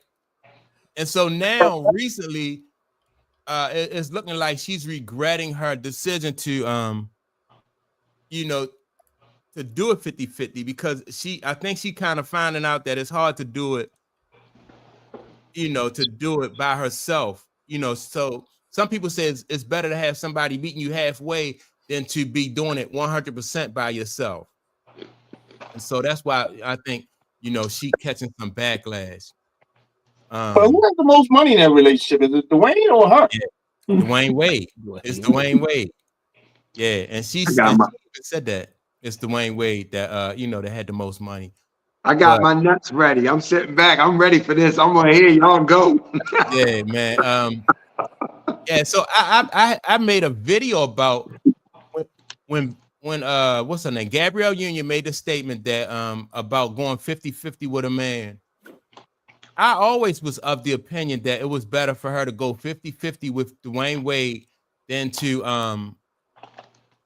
for her to be playing 100% on her own. And I used in comparison what's Savannah James, LeBron James' wife. So like if you're in a position of Savannah James and you building a relationship or you building a life with LeBron James, it's better to be in Savannah James's position than it is to take on everything by yourself, to be a so-called independent woman, to be or to have that type of mentality or outlook that I don't need a man, I can do it by myself, right? And so, but look, man, I got some pushback from the young ladies that was on the panel. They was like, no, I would rather be like Gabrielle Union because she's her own woman, she's independent. I say, but look at it this way. If LeBron James and Savannah James ever decided to go their way, then she would be well taken care of. You know what I mean? Because of the contributions that she brought to the relationship. But Gabrielle Union, she had an opportunity with Dwayne Wade, and she didn't want to. She kind of squandered that with trying to be that independent woman and all that, So, yeah, I did get some pushback. It's life. Life is meant to be 50-50. Okay, that's just what life is meant to be. When you have a kid, 50% of the kid is yours, 50% of the kid is hers. You know what I'm saying? You got to understand the value that each person brings. And that's what I think the conversation is missing. What is the value that you bring to the relationship? Yeah. Because like LeBron James, he makes all these millions, but what is the value that his wife is bringing? Because somebody got to run the house.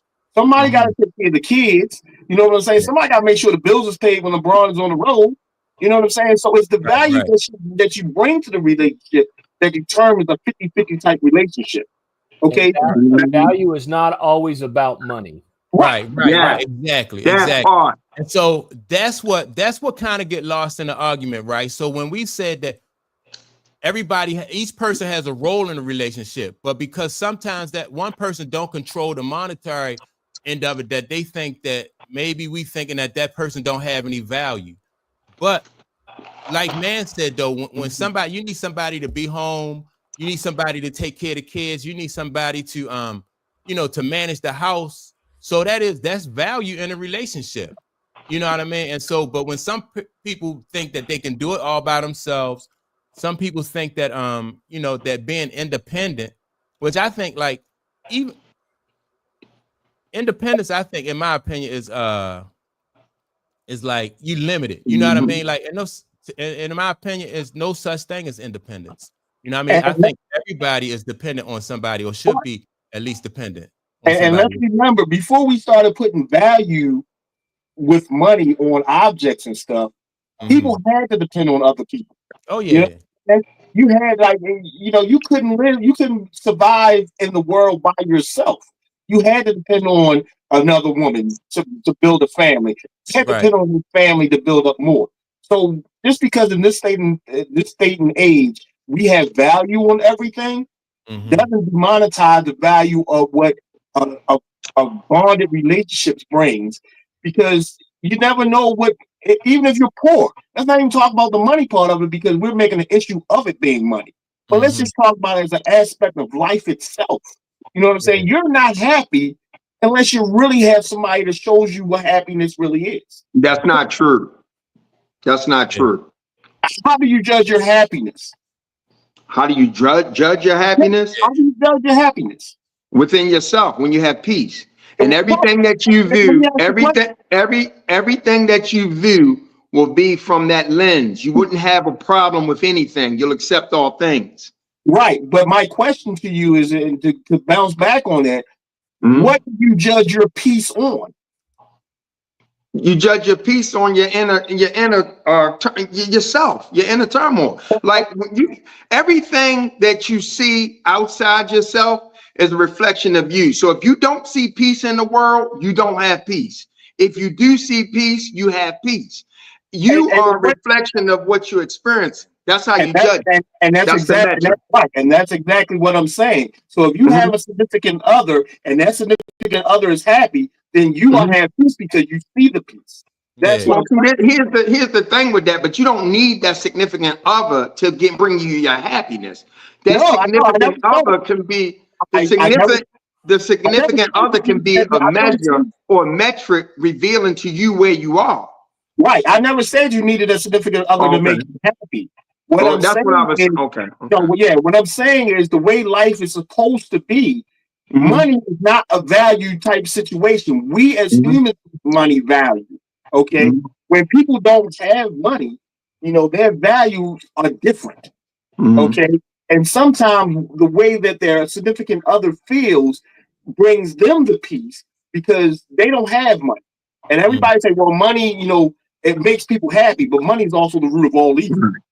But I just don't think anybody can give you your peace. I know that to be true. I want to correct Man on that. The love of money is the root of all evil. Yeah, my bad. Yeah, right. Yeah. So all right. So this kind of go back to some of the discussion that we had yesterday when I was talking about what's the Xavier Worthy, right? And he got he had that situation with the young lady, and she tried to, and I said, and how these young men or how these guys can find out if somebody, like, you can't have somebody around you who don't have a purpose. You know what I mean? Like they don't serve a purpose.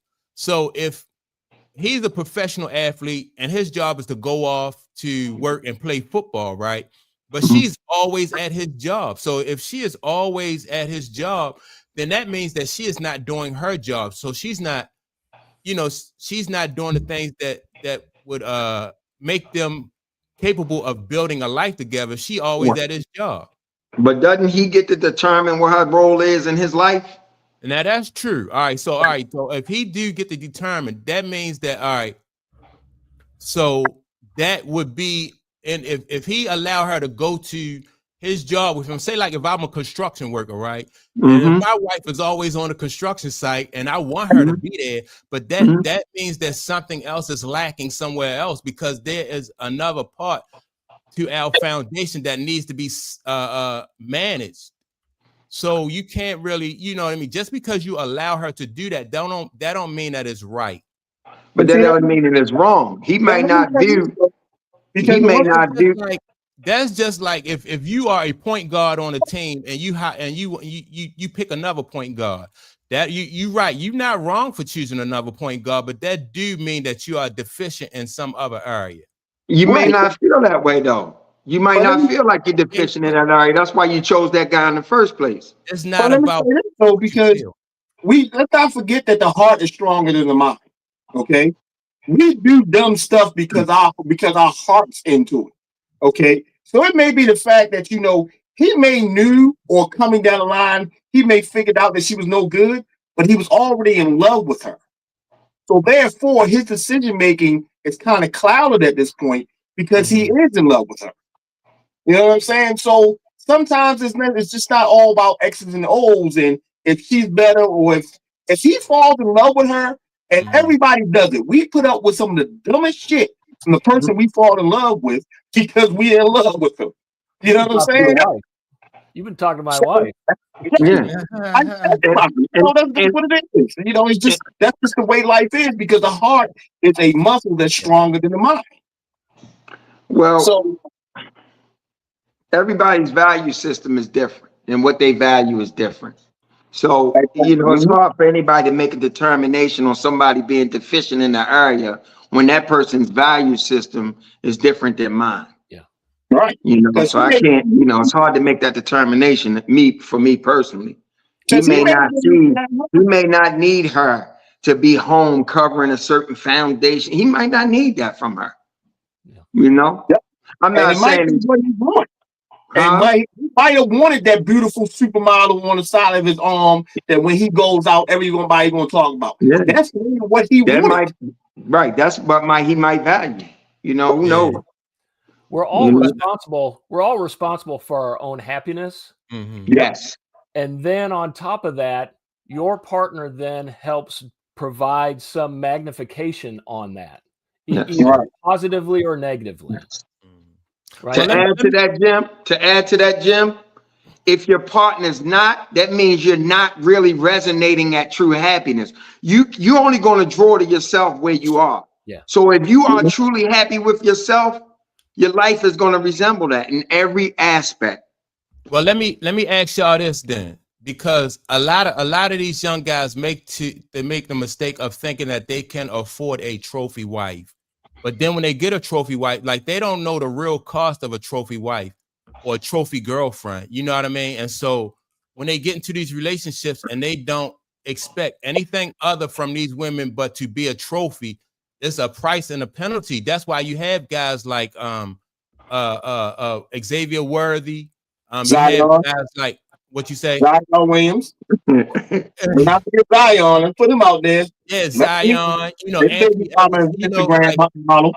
So they don't, and because they're young, they don't demand and they don't expect, or require anything other than from these young ladies, but to be just like trophy wives. But then people like that, well, if they don't have a purpose and they're not working, or they don't have any skin in the game, those kind of people, I don't care if it's a female relationship or what type of relationship, these kind of people will bring you down.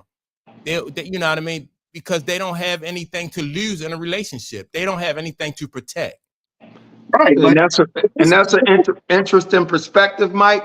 But I say they're not bringing them down. They're actually going to lift you up because you're going to learn a lot about what you're doing, who you are, and now you're going to make steps moving forward. That ultimately that's going to elevate you, not bring you down. Well, because it's going to wake you up.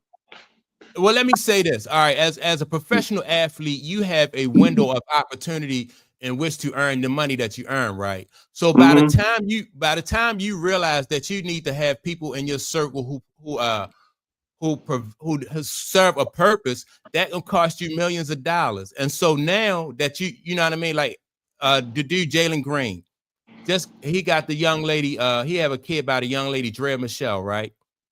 So he learned that now, but now he set himself up for 18 years of child support. And so, you not to say that you can't recover from that and you won't learn from that, but that's a hard lesson.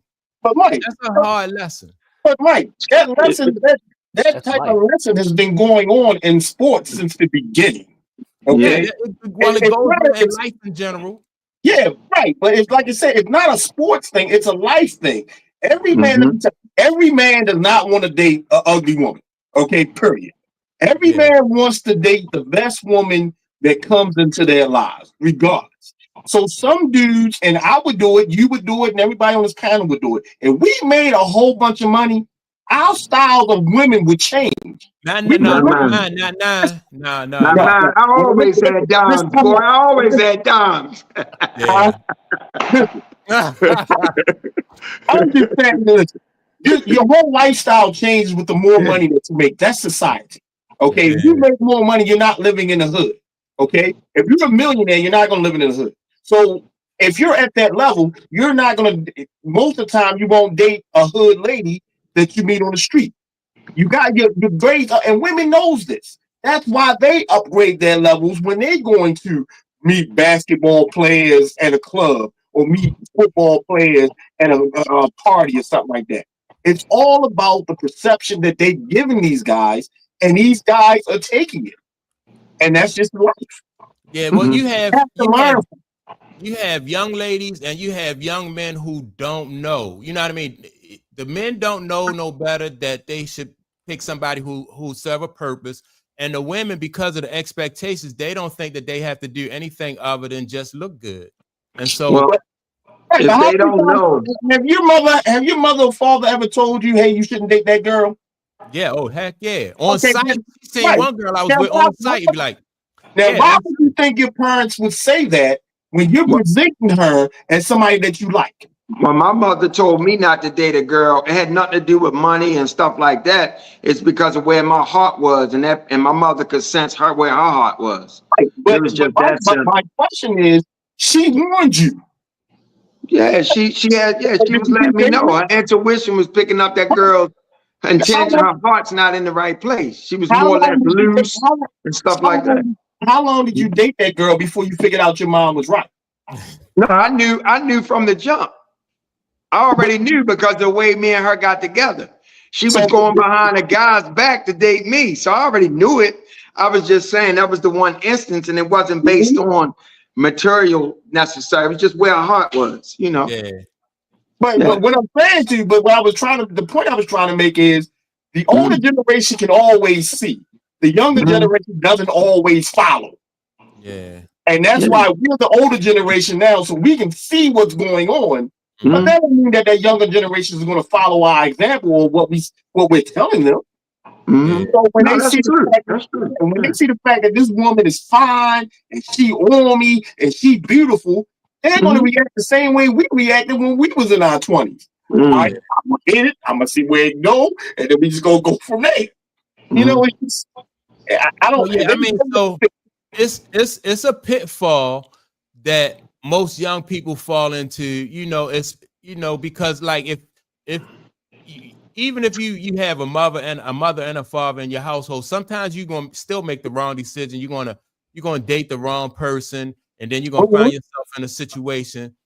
You know, so it's a pitfall that a lot of young people find themselves in. And just the sad part about it, it's costing these young guys, like you said, Mike, millions.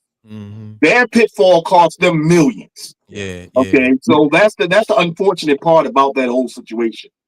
Yeah, but I don't know. And it's a pitfall, and it's a hard lesson to learn if your whole value system is based on money. Yeah, that's what makes it hard. Well, yeah, but like I said, take like even if you're a construction worker or you somewhere and you the average Joe, you know, you still it can cost you thousands of dollars too. If money is the main thing in your value system, regardless of how much you make. When you covet money like that, losing money becomes hard, a pitfall. It hurts. It's angst. When you covet it, it's not just about the money though. It's about the situation. It could be about like you could get your feelings hurt. You could be in a situation where sometimes you could be bonded to the kid that you find out that the kid is not yours. And so it's not about it costs you in different ways, not just monetarily. Right. That's why they came up with the phrase "it's cheaper to keep her." Yeah. Yeah. Well, I'll say this for them guys that lose money behind women and stuff like that. Something about their life that they are designed to be able to tap into an abundance of money. If they lost it, they can make it back. I'm not saying this is the story for all these athletes and stuff, but to me, the most valuable thing we have is becoming knowledgeable about who we are. This is where you find your happiness and peace. And sometimes you got to go through these things to get to that goal. The real true goal is understanding who you are. That's the goal. Let me ask y'all this. Have any of y'all ever dodged a bullet and then later on you be like, whoa, I'm glad I didn't, I dodged that bullet because that price would have really set me back? Oh, hell yeah. I have. Yes. I haven't. I haven't looked at it like I dodged a bullet. So I don't look at it. I feel like whatever happened, it was nothing else could have happened. Yeah. But I never was in a situation like that where that could have cost me yeah. Yeah. Well, I mean, the price, I'm not saying cost you everything, but like the price of that mistake was just something that you like, I'm glad I didn't have to pay that price. No, because I've gotten heartbroken, been broken and hit rock bottom through different circumstances. Depends on how you view them. So you don't have to have a specific situation to get hurt to the depth of your core. It just depends on you and how you perceive and what you place value in. I think so many of us have gotten hurt to the depths of our core, but just through different circumstances. So I've been hurt, and it was the best thing that ever happened to me. See, and in my situation, I think to me, the most valuable thing to me, and it's the thing that nobody ever get back, is time. Okay. So if I'm spending, 5-6 years with a person and it doesn't work out to be anything, to me, that's hurtful to me because time to me is the most valuable thing that we have. Because that's the one thing in life you can't get back. You know what I'm saying? So do you have regrets? I have regrets, and I do. In my opinion, I think everyone has done something in their life that they have regretted doing. Because there's nobody on the earth walking perfectly right now. Yeah, but it don't have to be perfect for you not to regret it. I mean, it just depends on your definition of regret. Then, my definition of regret is something that if I had the chance to do over again, I wouldn't do the same and wouldn't do it the same way. Yeah. Okay. So to me, it's just like, we have to understand how we maneuver and what makes us happy in life. My thing is wasting time. I don't like to waste time either. Time to me, time ain't even money. Time is the thing that God gives us. And God doesn't give you anything. He gave you time. And that's the one thing that we can't regulate. We don't know when it's over, and we don't know how much of it we have. Well, thank God we got time in the chat. Exactly. Hey, and I feel like no time has ever been wasted, regardless of what happened. I agree with that.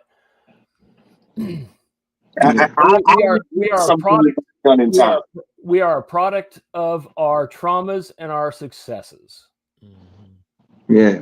And the man I am today, a super short story.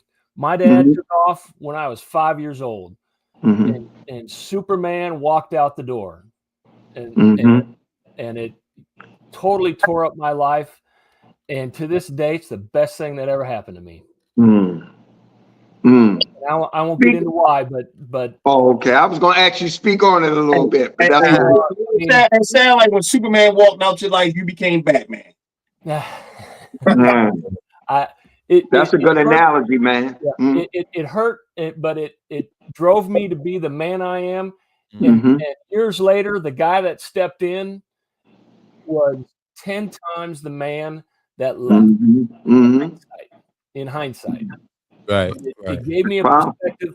It gave me a perspective that and a new view on life that to this day I can say I am the success I am partly because of that event and how I was brought up afterwards.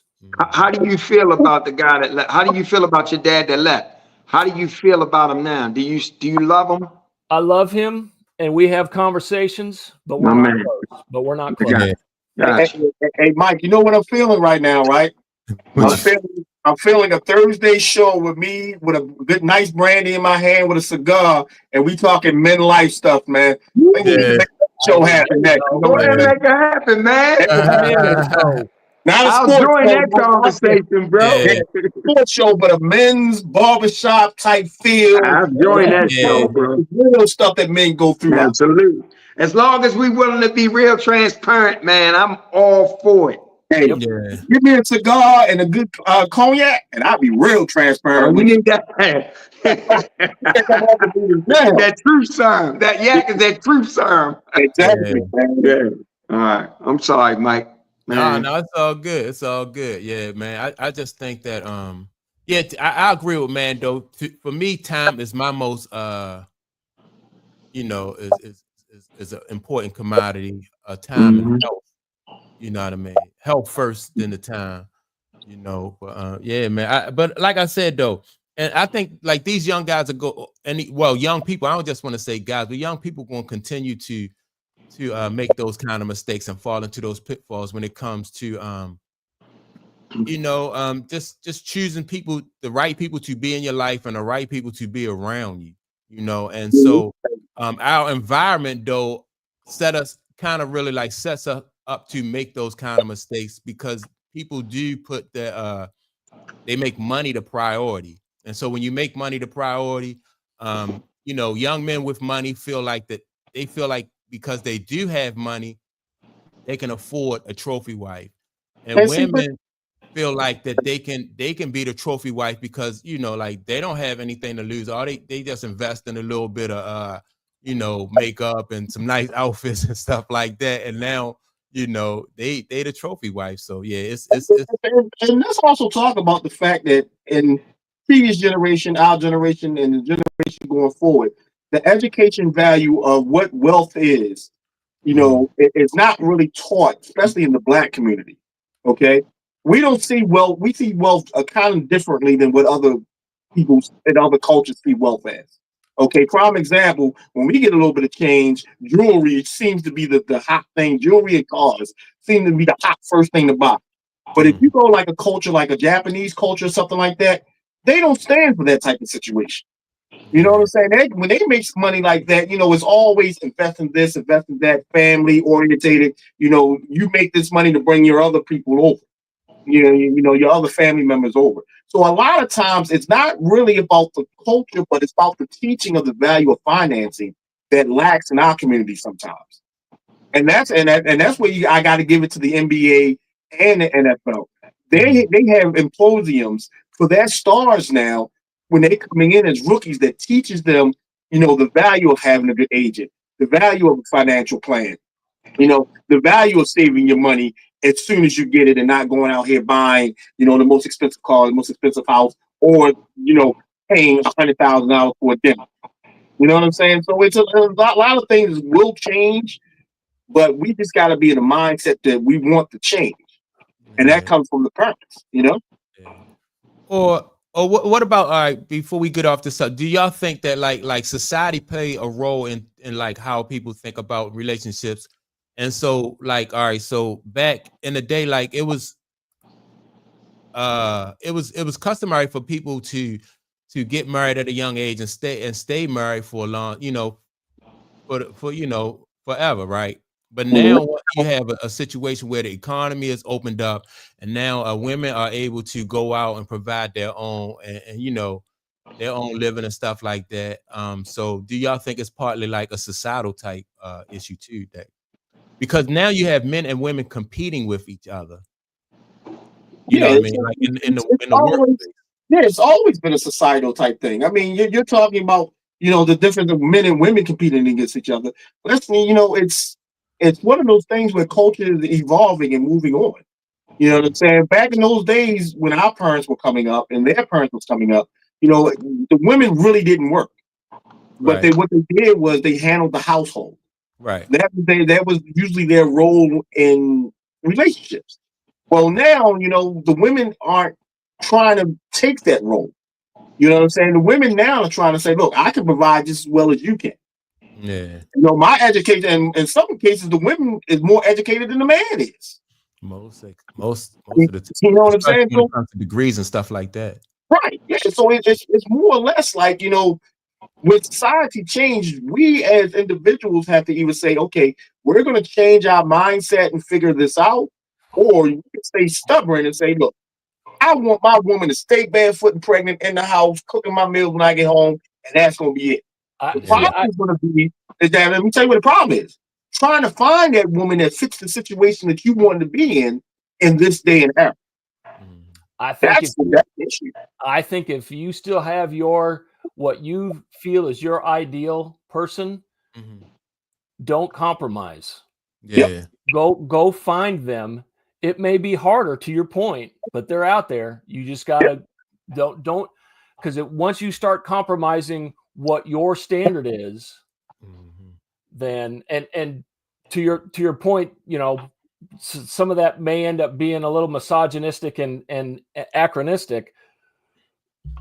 But if you start compromising on what your standard is, you're not going to be happy. Yeah. Exactly. Yeah. Yeah. I agree. I say something about Rodgers. Yeah. So Panama Queen asked Jim about Aaron Rodgers. Hell no. Yeah. So Jim, you ain't trying. You don't want Aaron Rodgers? The dude is first ballot Hall of Fame. He's got super skills. He's not gonna fit in. He's not gonna fit in. We're set up for JJ to be the next guy. He had his freshman year. He got hurt and sat behind a successful pro, experienced veteran. So he's had his year of learning, and now he won the championship, the NCAA championship a couple years ago. Let him. He's had his freshman year of learning. Let him out, man. Uncage him. Yeah, especially since what you call did in Washington as a rookie last year. Yes. You know what I'm saying? Minnesota has to be very, very hopeful about what this guy can bring in as you know, coming in. And what may be in their mind is like, damn, did we really waste one of his years? Because he could have been just the highlight that Jaden Daniels was. Yes. No, he got hurt. He got hurt. Right, he got hurt, man. Yeah. But I'm saying, you know, it's a year gone. Well, a year's gone for him. Yeah. So, you know, a lot of times they say, you know, you got that 4-year window to really take advantage of his situation, because if he's really good, then you're going to have to pay him. If he's really bad, you're going to have to get rid of him. Call me old school, though. It doesn't hurt a rookie quarterback to sit behind a successful veteran. Oh, yeah. You're right. Well, let me ask you this, Jim. Do you think Sam Darnold qualifies in terms of McCarthy actually learning a lot? I think what he learns is the system. And if you've got even a Sam Darnold who was kind of a career backup after he failed in New York, if he can be successful in that system, then a national champion quarterback coming in is going to learn the pro game, and he's going to learn from a successful system. And he's going to learn from a quarterback coach like KOC. Okay. Now I was high on JJ, but let's not pass over the years Sam Darnold spent in the league first. So the game does have to slow down to some degree. Now, I'm not a big. I'm gonna say this. I think Aaron Rodgers. I'm not a big fan, but he was coming off an Achilles, and I'm not so sure that this year he won't have a lot better mobility. And he may look like his old self a little bit. So if you team that with what you guys got in Minnesota, he is from that division. He played in that division most of his career. And now you couple him with Jefferson and those weapons you guys have. I wouldn't be so quick to just dismiss Aaron. Also, Aaron has a chip on his shoulder now because it failed so miserably in New York. He may have been forced to humble himself a little bit.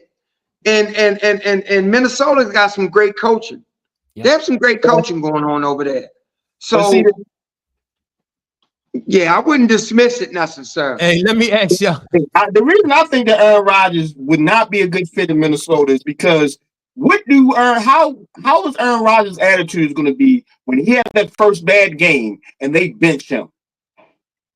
You know what I'm saying? That's the part that, is Aaron Rodgers going to – if Aaron Rodgers is willing to take a step back, if this kid comes on and flourishes and hold a clipboard, then I would say yes. Aaron Rodgers may be that guy that Minnesota may need, but Aaron Rodgers isn't the guy.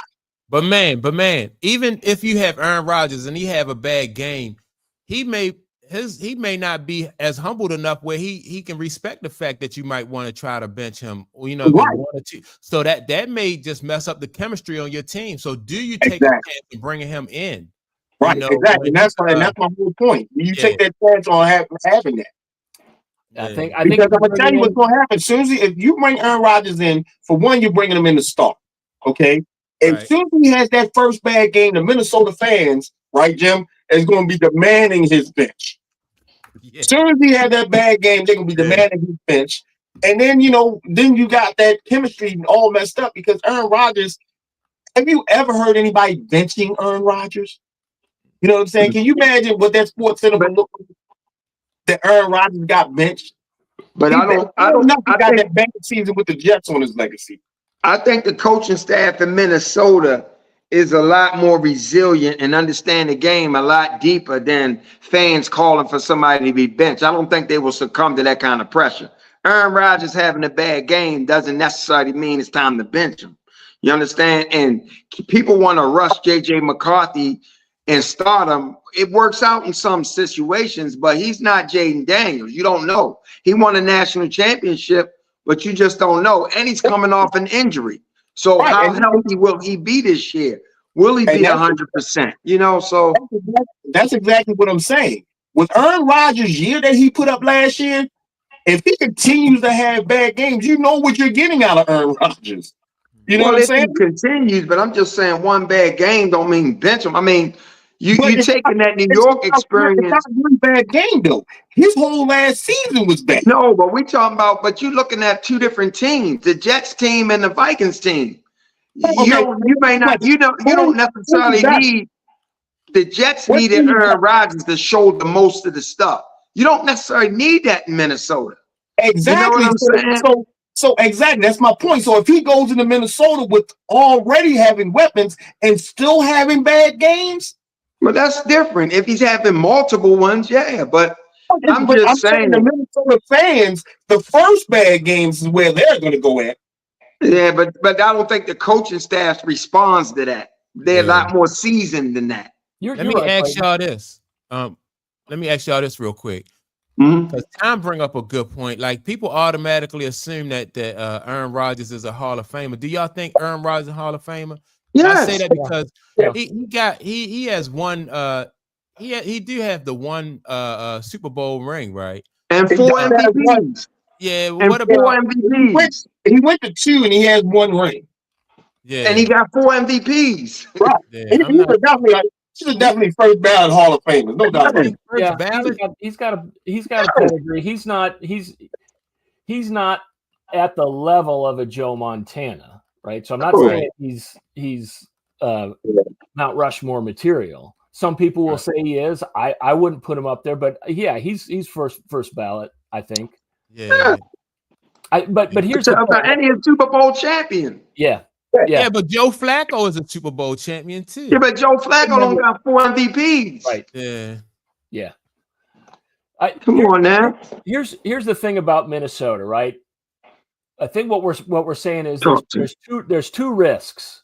Mm-hmm. You go with McCarthy, and the risk is he's still not 100%, right? He's got that nagging injury, and he's not ready, right? He's got to prove that he's ready. So there's a risk, right? The other risk is you bring in Aaron Rodgers, and he hasn't performed at a high level for a couple of years. Can he do that with the tools in Minnesota, right? Yes. So we can map out, hey, what does success look like in both of those risky situations? Yes. And I think to your point, Clayton, there's a huge upside if Aaron goes in and lights it on fire, right? He uses those tools and he gets on a roll, and he's got a chip on his shoulder because of the division, all those things. Let's talk about the downsides now. If JJ doesn't meet expectations, then it's okay. We made a mistake, and he didn't map out to what we thought he would be. That's a story as old as the NFL itself. Mm-hmm. If Aaron Rodgers comes in and just flops, it's a wasted season. And now the what ifs about JJ McCarthy are, to Man's point, well, we wasted a season with JJ. Mm-hmm. It wasn't an injury waste. It was our decision wasted. Minnesota has a team that's ready to win now. They are a legitimate Super Bowl contender without a quarterback at this point, right? Except JJ, right? You have a better offensive line. People forget that the Jets couldn't protect nobody. I don't care how bad Aaron looked these last few years. If he has time to throw, there's still very few people in the game that throws better than him. And if you establish the running game, and you're not asking Aaron to light it on fire, you're asking him to manage your club, play action. You give him time to throw. You got Jefferson out there. You got a team that's ready to win now. JJ, I love him, but he's coming off an injury and he has yet to see real fire in the NFL. I think if I have the opportunity to get Aaron Rodgers with my team that I got in Minnesota, I take that chance. I trust Kevin O'Connell. There you go. I trust Kevin O'Connell. There you go. I know what my personal opinion is, but here's the thing. Kevin O'Connell has shown he's made good decisions. Yeah. If he is in on Aaron Rodgers, you'll trust. I'll hold judgment. Maybe not for a long time, but I'll hold judgment. Yeah. I mean, but with Aaron Rodgers' recent track record, right? Not just New York, but back in Green Bay. He was living off of that Super Bowl. And don't forget he's 42 years old now? Yeah. No. 40. He's 40. 40. Okay. I thought he's older than 40. No, he's 40. Mm-hmm. So I mean, it's a big game. And Mike, his last year in Green Bay, they went to the playoffs. Yeah. He's been going to the playoffs and getting eliminated. It's not like they haven't been winning games. They didn't go to playoffs this last year. I think they did. Either the last year or the second to the last year. I don't think they went the last year for Aaron Rodgers with Green Bay. They might have went the year before that, before he left. I was wrong. He's 41. He turned 41 in December. Oh, okay. So he'll be 42 playing this year then. Well, yeah, yep. And how old was Tom Brady when he won his Super Bowl? So is that the same type of scenario? Like now, Aaron Rodgers is possibly he'll be able to get with a team that has more talent, just like we said with Tom Brady went down to Tampa Bay. So do y'all look at that scenario? Do y'all think it'll be the same outcome for Aaron Rodgers as it was for Tom Brady? I don't know. That's different situations. No, it's not. It's not. You just sat here and you explained how the offensive line was better, how they had more talent than what New York had, and now they got better. They got better talent than New York. Now because he's a first ballot Hall of Famer, then the Vikings should be expecting the same results as what Tom Brady did in Tampa Bay. Man, listen. Tom Brady, we go back to it. Tom Brady had a Tom Brady and Aaron Rodgers aren't the same quarterback. But that's like saying I'm gonna give LeBron everything Mike had and I expect him to do what Mike did. I mean, that's ridiculous. Whoa. As a matter of fact, Mike ain't have as much as LeBron did, so that's a whole. But I'm just trying to give you a comparison. You're trying to put the expectations of Tom Brady on the Aaron, and that's not fair. Nah, that's life. Ain't gotta be fair. That's life. I'm just saying it's crazy. I see what you're saying, Mike. And yes, the expectation should be the same. If Minnesota brings in Aaron Rodgers, the expectation should be Aaron Rodgers taking them to the Super Bowl. You don't bring Aaron Rodgers in for anything less than that. Because anything less, McCarthy can do the same thing. Yeah, because Jim, with the amount of the talent and everything that all they missing is a quarterback. So why not? You know what I mean? If you're going to put him in there, then that should be the expectation. Yeah, but you got some juggernauts in the NFC as well. You still got Philly in the NFC. You still got Detroit in the NFC. Green Bay is a solid team. The same conditions. Tom Brady. No, he didn't, man. But no team in the NFC matching Tampa Bay. Yo, Tampa Bay didn't even have the best record in the NFC that year.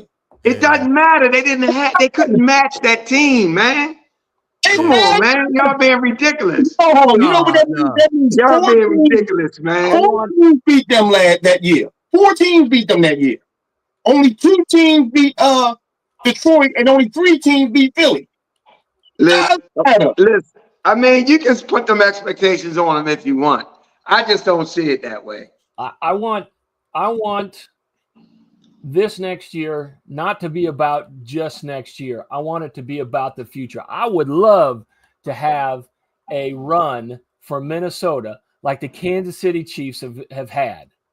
And if I can get a guy that can play to a level that can keep me in the NFC Championship game for 7 straight years, sign me up now. That's not, but yeah, and so with that situation, that's not Aaron Rodgers then, right? Right, that's not Aaron Rodgers. Yeah. I would rather risk it with JJ if that's the reward than 1 year of maybe making it with Aaron. And to me, it's like Minnesota is right now in the same position that the Ravens were in when they picked up Lamar. Mm-hmm. Okay. Joe Flacco was a decent quarterback. He got him to the playoffs every year. You know what I'm saying? But he just wasn't over that hump. Joe Flacco gets hurt. Lamar comes in. Situation changes. I think situation changes. They don't have playoff success. Hey, I ain't saying Lamar can win a playoff game. I'm just saying Lamar's a better regular season person. But you have to admit that Lamar is a better quarterback than Flacco is. I can't admit that. Lamar's a better athlete than Flacco. He got more yardage. He has 2 MVPs. Okay. He's a better athlete. I still don't know if he's a better quarterback than Joe. So he's a better football player. He got 2 MVPs. That's what's up. Listen, you're in denial now if you think Joe Flacco was a better quarterback than Lamar. No, I'm not.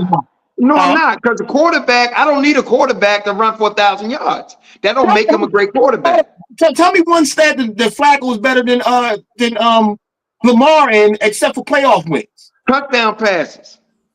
Oh, he's not? I think he is. Okay. Lamar had a great year this year, and Lamar he had one in 19. But other than that, his touchdown passes was subpar. Lamar had a great year every year. And yardage. Joe Flacco has thrown for more yards as a Ravens quarterback. Okay. And Joe Flacco has won more playoff games. I can't change your mind, but ask any Ravens. I mean, look it up. Joe Flacco has more yardage than passing yardage than Lamar. Because Joe Flacco's been playing for 10, 15 years almost. You asked me a question, I'm saying this specifically. Look at Flacco first 6 years and look at Lamar first 6 years. All right, let's look at it. Let's look at it. And what are we looking at when we look at it? Go yardage. Go Lamar's yardage for his career, and then go back those years for Flacco. Okay? What I'm telling you is this. There's no Ravens fan out there that will say, I will take Joe Flacco. I mean, I will take Flacco over Lamar. I know I won't. I know I won't. Okay. And like I said, I'm all I know is the guy's won. He won just as many games as Lamar in his first 6 years. He's thrown for more yardage. They won a Super Bowl. They won so many playoff games. Lamar is a better football player, but I can't say that he's necessarily a better quarterback. And when you just the one that's talking about okay, we're gonna look at the yardage, right? You said his first 6 years. 1, 2, 3, 4, 5, 6, right? Right. So in those 6 years, he's got 3,900, 3,800, 3,600, 3,600, 3,600. His first year, 2,900. All right. Now let's look at Lamar's first 6 years passing yards. I go to Lamar's stats. Hold on. I'm gonna go to him too, because this is the first time he ever went over 4,000. Yep. Career stats. Okay. His first 4 years starting 3,100. 2020, 2,700.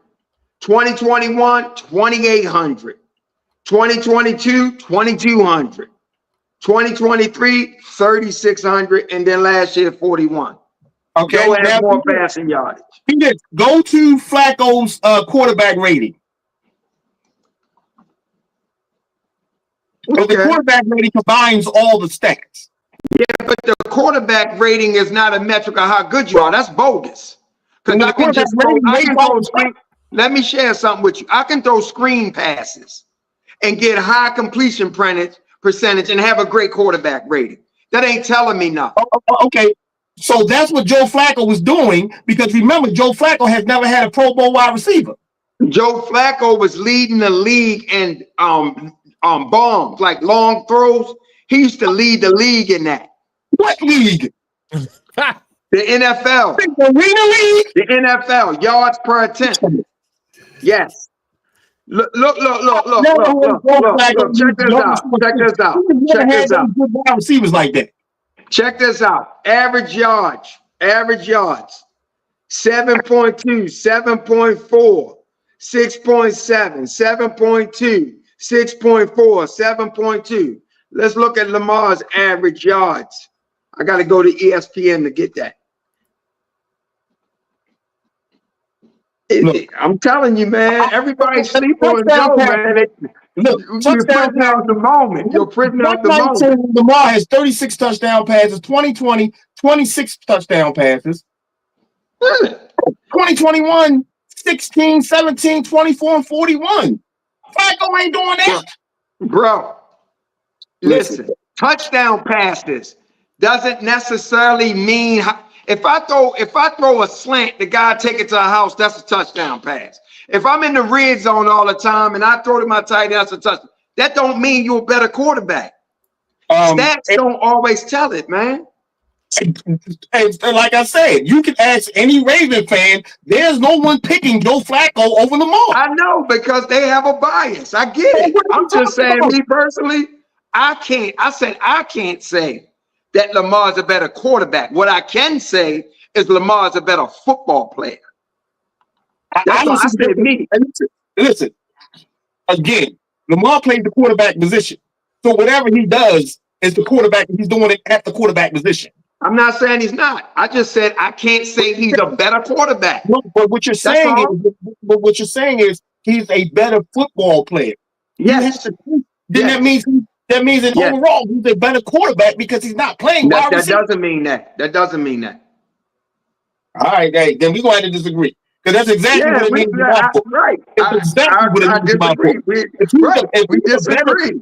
If he's a better athlete at the quarterback position, that means he's a better quarterback. No, it doesn't. Because that means he can pass, that means he can throw, that means he can run, that means he can do it all. He's a better athlete. Let me tell you something about the quarterback. The most important thing a quarterback does is make decisions. I will take Joe Flacco's decision making over Lamar's. That's the most important thing.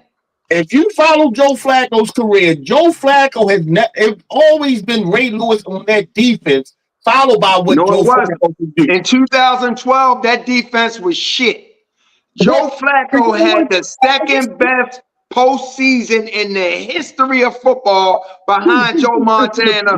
Joe Flacco took them to that Super Bowl.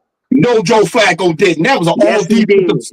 Yes, he did. And the year before that, Lee Evans let him down. He drove him in late in the game, fourth-quarter drive, touchdown to win the game. Lee Evans drops it. Then Solo missed the field goal. Come on, Billy Cousins missed the field goal. Come on, bro. On that Super Bowl team, name one Hall of Fame on the offense. Say that again. On that Super Bowl team, name one Hall of Fame on the offense. Name one. I think the fullback was one, Lynch. Okay. I mean, but what? I don't get your point. I don't get your point. Listen to the point. You had Ray Lewis, you had Ed Reed, you had Terrell Suggs. That's three on the defense. Where did that defense rank that year? They was not in the top 10. They didn't carry them to the Super Bowl. We're not talking about the ranking. We're talking about the defense. The defense carried that team that year. No, they didn't. They had to go to overtime to beat the Broncos. Joe throw the big bomb, the which come. They had to beat Tom Brady and them up in New England. They had to outscore 49. That defense did not carry them that year. Ray Lewis missed most of the year with that injury. He came back for the postseason. Let me Super Bowl. Their defense carried them to that Super Bowl. Not the second one they did. Let me ask y'all this real quick. Tom wants to know, Tom says, let me kill OG's point that he's trying to make. So you would take Peyton Manning over Tom Brady because of Peyton Manning's decision making.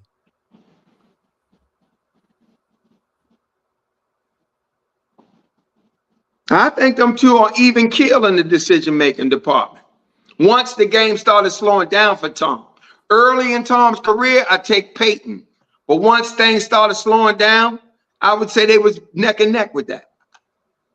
But Peyton wasn't that good in the beginning of his career, though. No, Peyton Manning threw a ton of interceptions. His first season, he did. Yeah. Threw a ton of interceptions. His first season. Remember, Peyton really didn't get going at he really didn't go into his last part of his last true season in Indianapolis. Bruh, listen. I want to remind E-Man that Joe Flacco did throw to Anquan Bolden. Yes. Are we really talking about Anquan Bolden right now? Is he going to be a Hall of Famer one day? Maybe. Is he a Hall of Famer now? No. Maybe not first ballot, but he's in the conversation. Hey, Dave. Conversation is what we're doing right now. That's what we're doing right now. Conversation. All I know is that defense was loaded with Hall of Famers on that defense. Loaded with Hall of Famers. Don't argue one bit. Yeah, they were, but they wasn't having a great season that year. They won the Super Bowl. The Ravens defense in 2012 was 17th in the league. What was the offense rank? They wasn't ranked that high either. But during the postseason, the offense took them to the Super Bowl. What was the scores of those championship games? I mean, I know it's a lot of information to look up. Hold up. It was a lot. That Super Bowl. The Ravens offense was 16th that year. So that Super Bowl was 34-31. Yes. I mean, it was the 49ers who had a real good. And hold up. Remember, it should have been that close because remember, they had an hour delay because of power. Yeah, they had an hour delay. That's true. Yeah, that's true. That's true. All right, so Tom said, OG, that's the worst debate comeback ever. And let me tell you why I bring up Peyton Manning. They took Peyton Manning out of the AFC because he couldn't beat Tom Brady and the New England Patriots. I don't know. Hey, Tom, I love you, but that's weak. That's weak right there because Tom, I love you, but that's weak because the Colts did beat the New England Patriots. They're going to the Super Bowl, and he won a Super Bowl with the Colts. And so did he beat Denver too. I'm just saying, yeah, he won in Denver too. Yeah, right. Yeah, Peyton Manning's always been in the AFC. Right. He never left the AFC. That's right. That's absolutely right. He's on Denver. That's right. He never left the AFC. Yeah. He beat Tom Brady. Let me say this. So, all right. So Clayton, is your argument that it matters how you get it done? Like if you have two quarterbacks and both of them winning, or two of any players and both of them winning, it matters how they get it done as long as they win. It doesn't matter how a team get it done when they win. When I'm saying who's playing the position better, it matters how they play it. Yeah, so I'm just saying Lamar is a better football player. He can win with his leg. He can run around. He can make plays that Joe can't make. He's a better player. My thing is the way these quarterbacks play today is different from the way Tom Brady and Peyton Manning play. Like when you got Patrick Mahomes, Lamar, even in Jalen Hurts, even the kid in DC, all this new crop of young football players, they just play differently, right?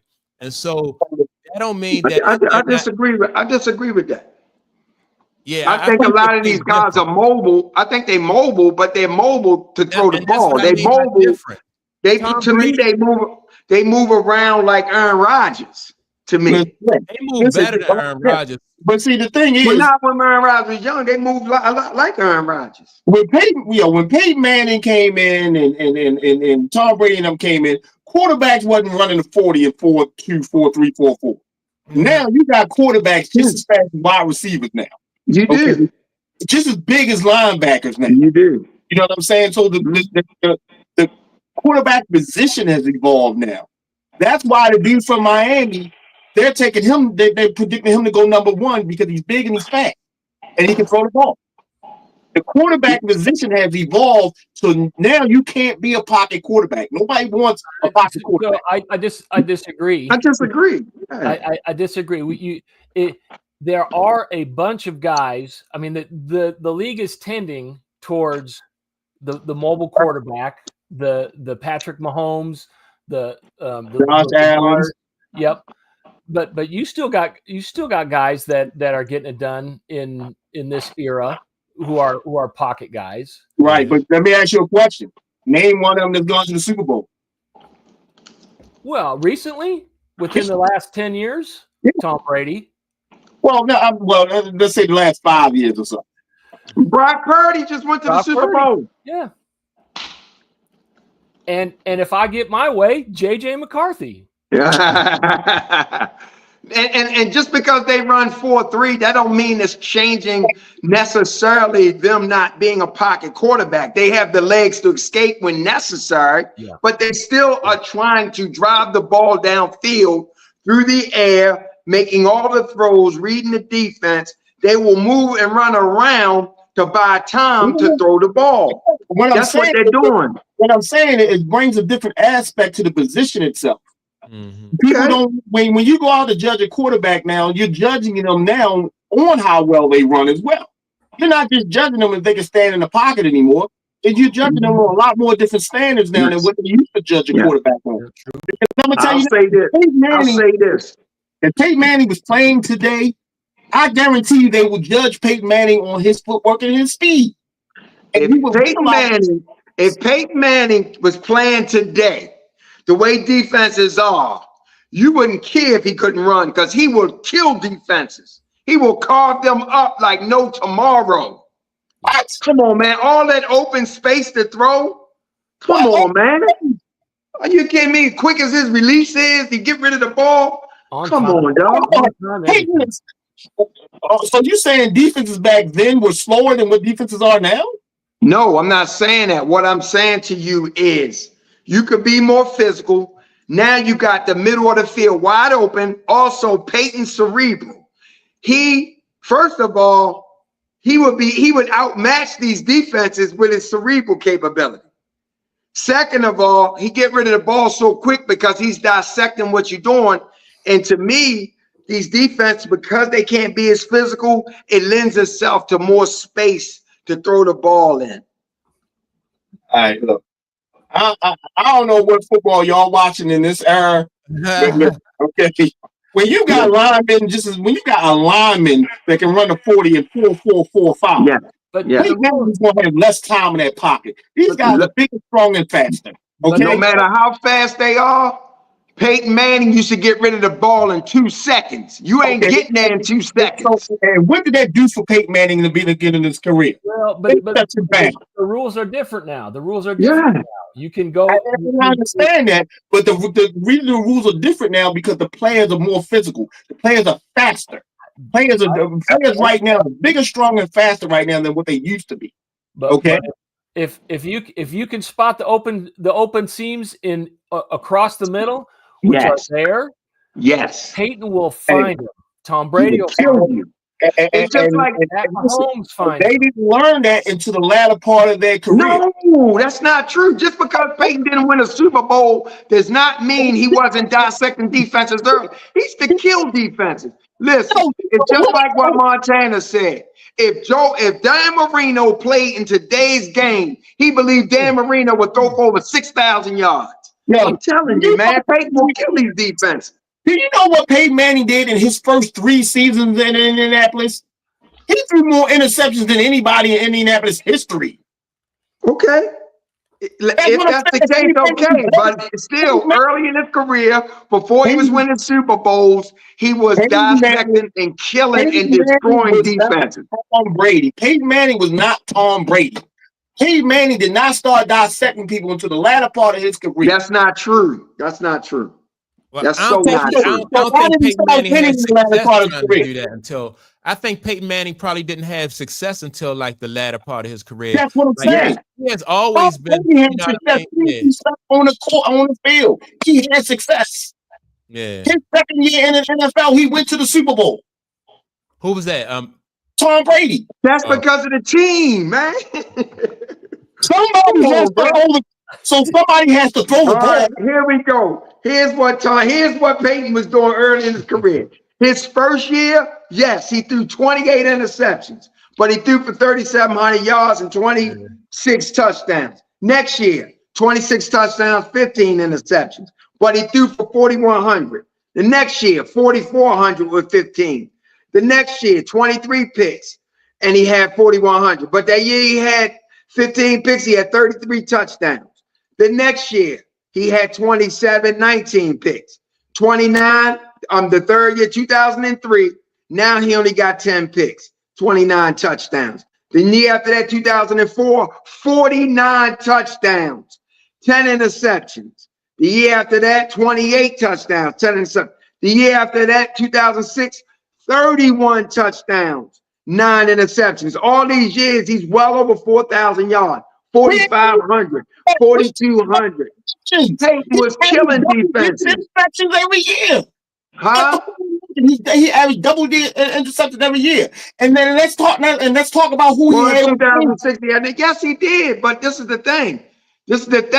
They was a pass.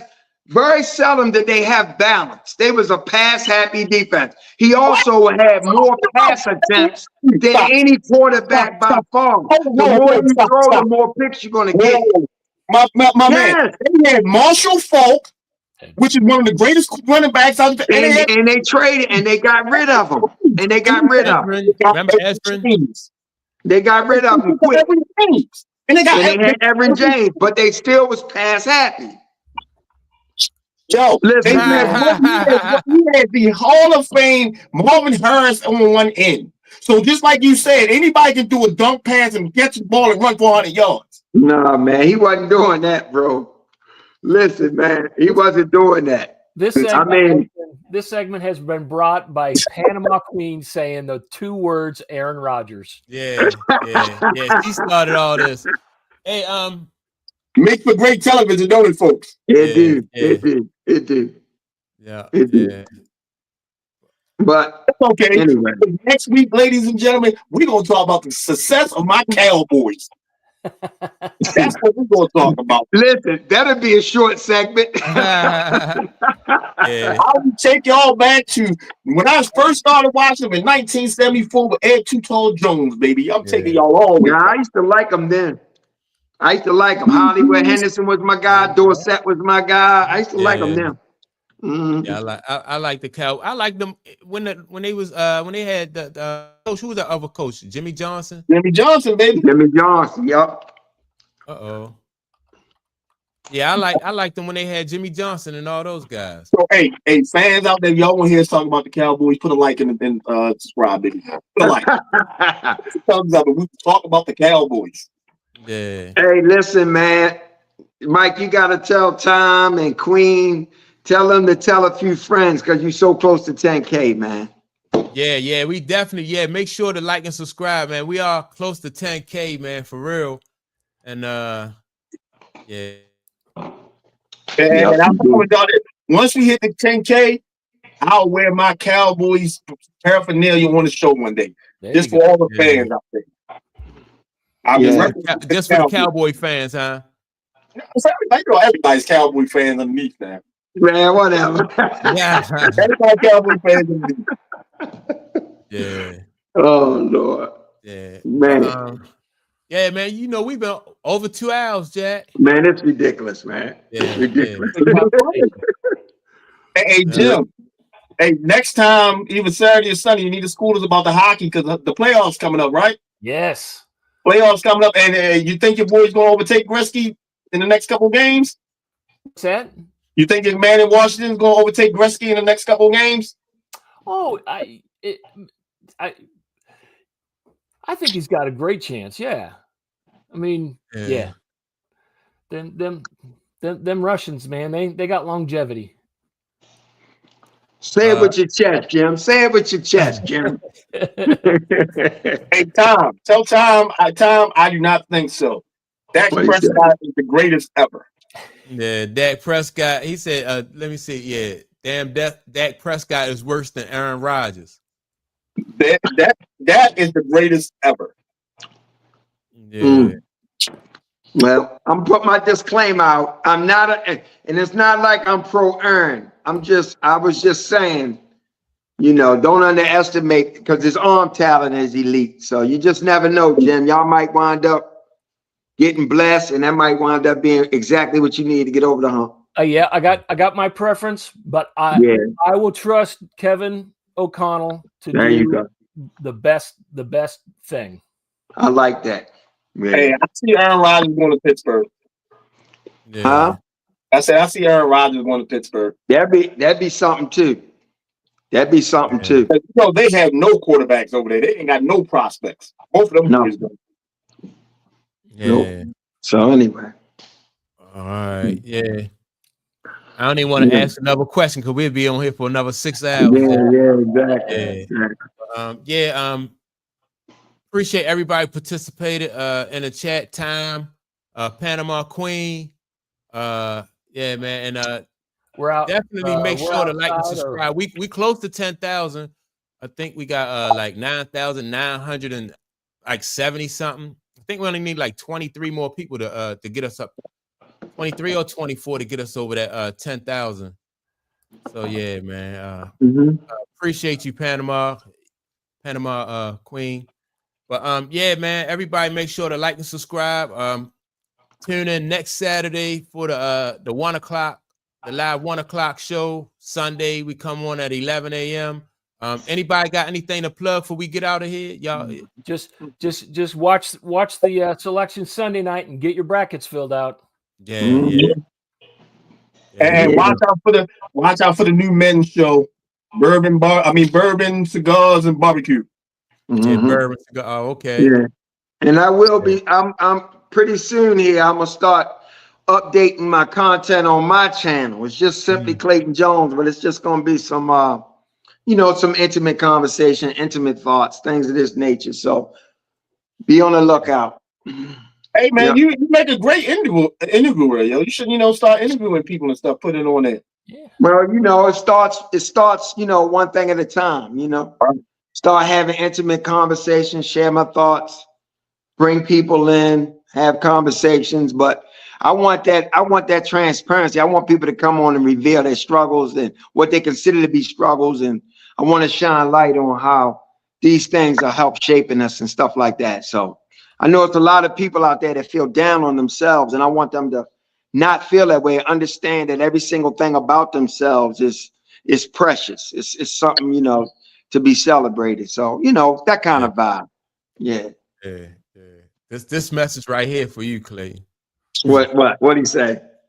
Can't read it. What'd he say? It says no OG. It's something about Tom Brady you don't like, but it's okay. That's your preference. No, man. I like Tom. I just think he overrated. Yeah. Love him. No. Yeah. And I didn't used to be a Tom Brady fan, but I don't think he overrated though. You can't not with all them Super Bowl rings. When you say he's the greatest of all time, that overrates him. Now, if you want to say he's one of the best to ever do it, I give him that. The greatest, the quarterback or just? When they say he's the greatest of all time, to me, that's an overrating. But when you say he's one of the best to ever do it, I give him that. Yeah. What's the difference between the two? You saying nobody was better when you say greatest of all time. Right. And if he's the best to ever do it, I'll say he's one of the best to play the position. I give him that. Yeah. But that's a good question, man. What's the difference, right? I agree saying whoever you put he's among the greats, but he's not the greatest, in my opinion. Who would be the greatest then? The greatest quarterback to ever play is Patrick Mahomes to me. Yeah. I think it's kind of early for Patrick Mahomes. Right. I wanted to say that and if Patrick Mahomes to get hurt today, he's still with me. So I called my shot in our group text. He's not making it to the championship game next year. Who Patrick? Pat's not making it. I'm calling my shot. Yeah. And he may not. But it won't be because he ain't the best to ever play the position. It'd be a team thing. And that's why I'm saying that. It's a team. Yeah. It's to be a team thing. The team's sliding. So let me ask you, this show gonna go on forever. Let it go. Keep going to hot subjects. Keep going to hot subjects. But if it's not a team thing for Patrick when he wins, why can't it be if it's an individual thing for Patrick when he wins? Why can't it be individual when he loses? It's all right now. It's all the above.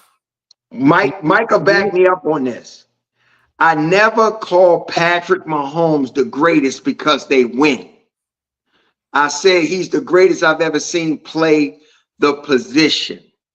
The championships is a Chiefs thing. A great team, great coach, good defense. I don't call him the greatest based on no fucking Super Bowls. I don't. I mean, so why you call him the greatest? How he plays the position, his talent, his skill level, how he reads defense, like everything he does, he's the full package. He has no weakness in his game. But he does. He doesn't. He lost. Just because they lost don't mean he has a weakness. But that means the team had a weakness that got exploited by the other team. So what is Tom Brady's weakness? What is Tom Brady's? His lack of mobility. Him being able to throw the ball on the run and stuff like that. Hold up. Didn't you just say the argument would be 20 minutes ago that mobility is not a measure of success? I'm not. Listen, I said that I don't need a quarterback to run for 1,000 yards. I said they are trying to get quarterbacks that's mobile because they move the pocket to throw. Now, when you got a guy like Patrick that can run, when you got a guy like Patrick that can run to one side of the field, throw across his body to the other side of the field accurately, he has better arm talent. So we're looking at all their measurables, arm talent, decision making, all that stuff. Clay, you said an argument about with me about why Flacco was better than Lamar, and you said state quote unquote. I said this. I said I can't say. What I said was I can't say that Lamar is a better quarterback than Flacco.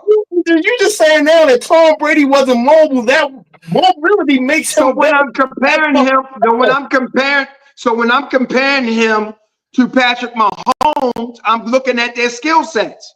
Mahomes has the advantage there. You just said, okay, that Flacco is better than Lamar because you don't necessarily have to be mobile to be a great quarterback. You don't have to be mobile to be a great quarterback. You don't. Mobile. All right, let me finish, man. Let me answer you. You don't have to be mobile to be a great quarterback. But when you're looking at the quarterback skill set, and you got one that is and one that's not, and they both on the elite level and all these other metrics, I can't say this guy's greater than him. Dude, is that hard to understand? Yeah, dude, it is. Even you take the measurements of a great quarterback. That's why you picking up Mahomes over Brady, and you stand by that. That means that Flacco is not a better quarterback than Lamar because Lamar was a better scrambler. No, because Joe Flacco has a better arm talent than Lamar. Oh my God! So he does. So you're saying so, but. So that's why I said Lamar is a better football player, but Joe's arm talent is better. That's not a throw on the field Joe can't make. It's not a throw on the field Lamar can't make. Yes, it is. He can't throw outside the numbers. That's why they struggle in the playoffs. Yo, you do not get 4,000+ yards throwing not being able to throw the ball. I didn't say he can't throw the ball. I said it's throws he can't make. And is that the same thing? No. If there's throws he can make. You're trying to say there's throws he can't make. Yes. That means there's some throws he can't make. Right. There's some throws that he's very inconsistent making because it doesn't fit his mechanics. Outside the numbers. Dude, I just said you can't have it both ways.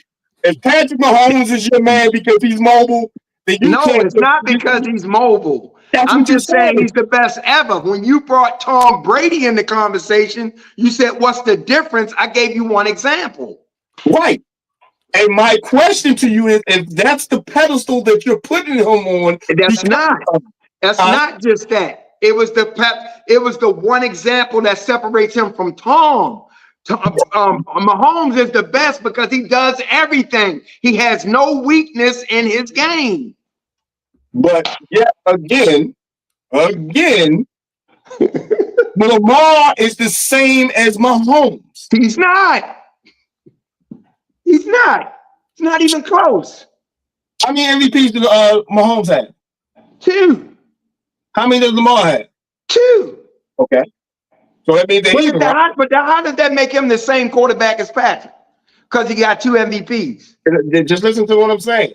Because you know it like I know, the only way you can judge anybody is through their stats. Everything else is not true. That's not true. And I'm going to give you an example. I can throw the ball to Wilt Chamberlain. Wilt Chamberlain can shoot 70% from the field, but he ain't no better shooter than Steph, who's shooting further out, hitting at 50%. Okay, it's not the same. Stats don't mean nothing. So why not? Why isn't he better? If he makes 70% of this, if he making 70% of his shots, and he's close to the rim. He's close to the rim. It don't matter. If someone makes getting all layups, huh? Come on, man. If he's making 70% of his shots, and Steph is only making 50% of his shots, Who's better? Steph, because the way he's shooting them from. No, Come on, man. It's a stat. That doesn't matter where he's shooting it from. Listen, bro. The best percentage shot. I'll say this: stats are important, but it's how you read them and apply them. Yes. So as a layman, I can look at stats, but I'd be shit as a scout. Listen, everything else is opinionated. Yeah. Everything else about sports that we talk about is opinionated if it's not coming from a stat basis analysis. That's not true. Like I said, Jordan, LeBron. Some people say LeBron, some people say Jordan. That's the opinion. That is until you break down the stats of the two individuals. No, even the stats don't. The stats don't tell a true story, man, because stats is a metric of a result. So the result shows up in the stat. He made a basket. He made a basket. But that don't mean because he made a basket, he's a better basketball player than another person. But isn't the end stats the end of the story? There are no stats for footwork. Yes, none. But listen, you can have the greatest footwork, but if you don't make a basket, what does that mean? But if I'm a scout and I see that some guy has jacked up footwork, I'm not going to risk it. So let's talk about the person that cut Jordan. Man, we got to continue this next week. There's enough content for like 3 shows. Come on, man. Hold on. Mike, you started this because you my speech and then you brought it back up again. You're the host. We got to blame Tom. We got to blame Tom for this. Yeah. We was done, and then Tom went in talking about what he talked about. and I would say, and at the conclusion, we're gonna be talking about LeBron and Jordan again. Who's the GOAT? That's where the conclusion of the conversation would have kept going. Yeah. Okay. Hey, Mike, you got Mike. Just I don't know, Mike. You might even have to end this or something because we can go all day. Yeah, no, I love y'all, man. I appreciate it, man. Yeah. I was a little bit animated today. I don't know what got into me, but it's love. Makes great TV, makes a great podcast when all of us is animated with our opinions. That's what makes us better than everybody else. And that's why everybody tunes in. This show will be why we get over 10,000. Yep. Yeah, no doubt. Yeah. But hey, just to say this, hey, Clayton, I don't know which one of us is Stephen A. Smith on the show, though. I'm not Stephen A. You can have that title, bro. Man, you are our guy. You the guy. You the one that put electricity in the program. So you the guy. I'll be Max Kellerman all day long. There you go. There you go. Yeah. All right, man. I just wanted to, all right, gentlemen. Again, I appreciate everybody who tuned in. Make sure to like, subscribe. Check us out on Saturdays at 1 o'clock, Sunday at 11 a.m. And we will see y'all next weekend. Peace. We gone for real. Peace out. Peace out.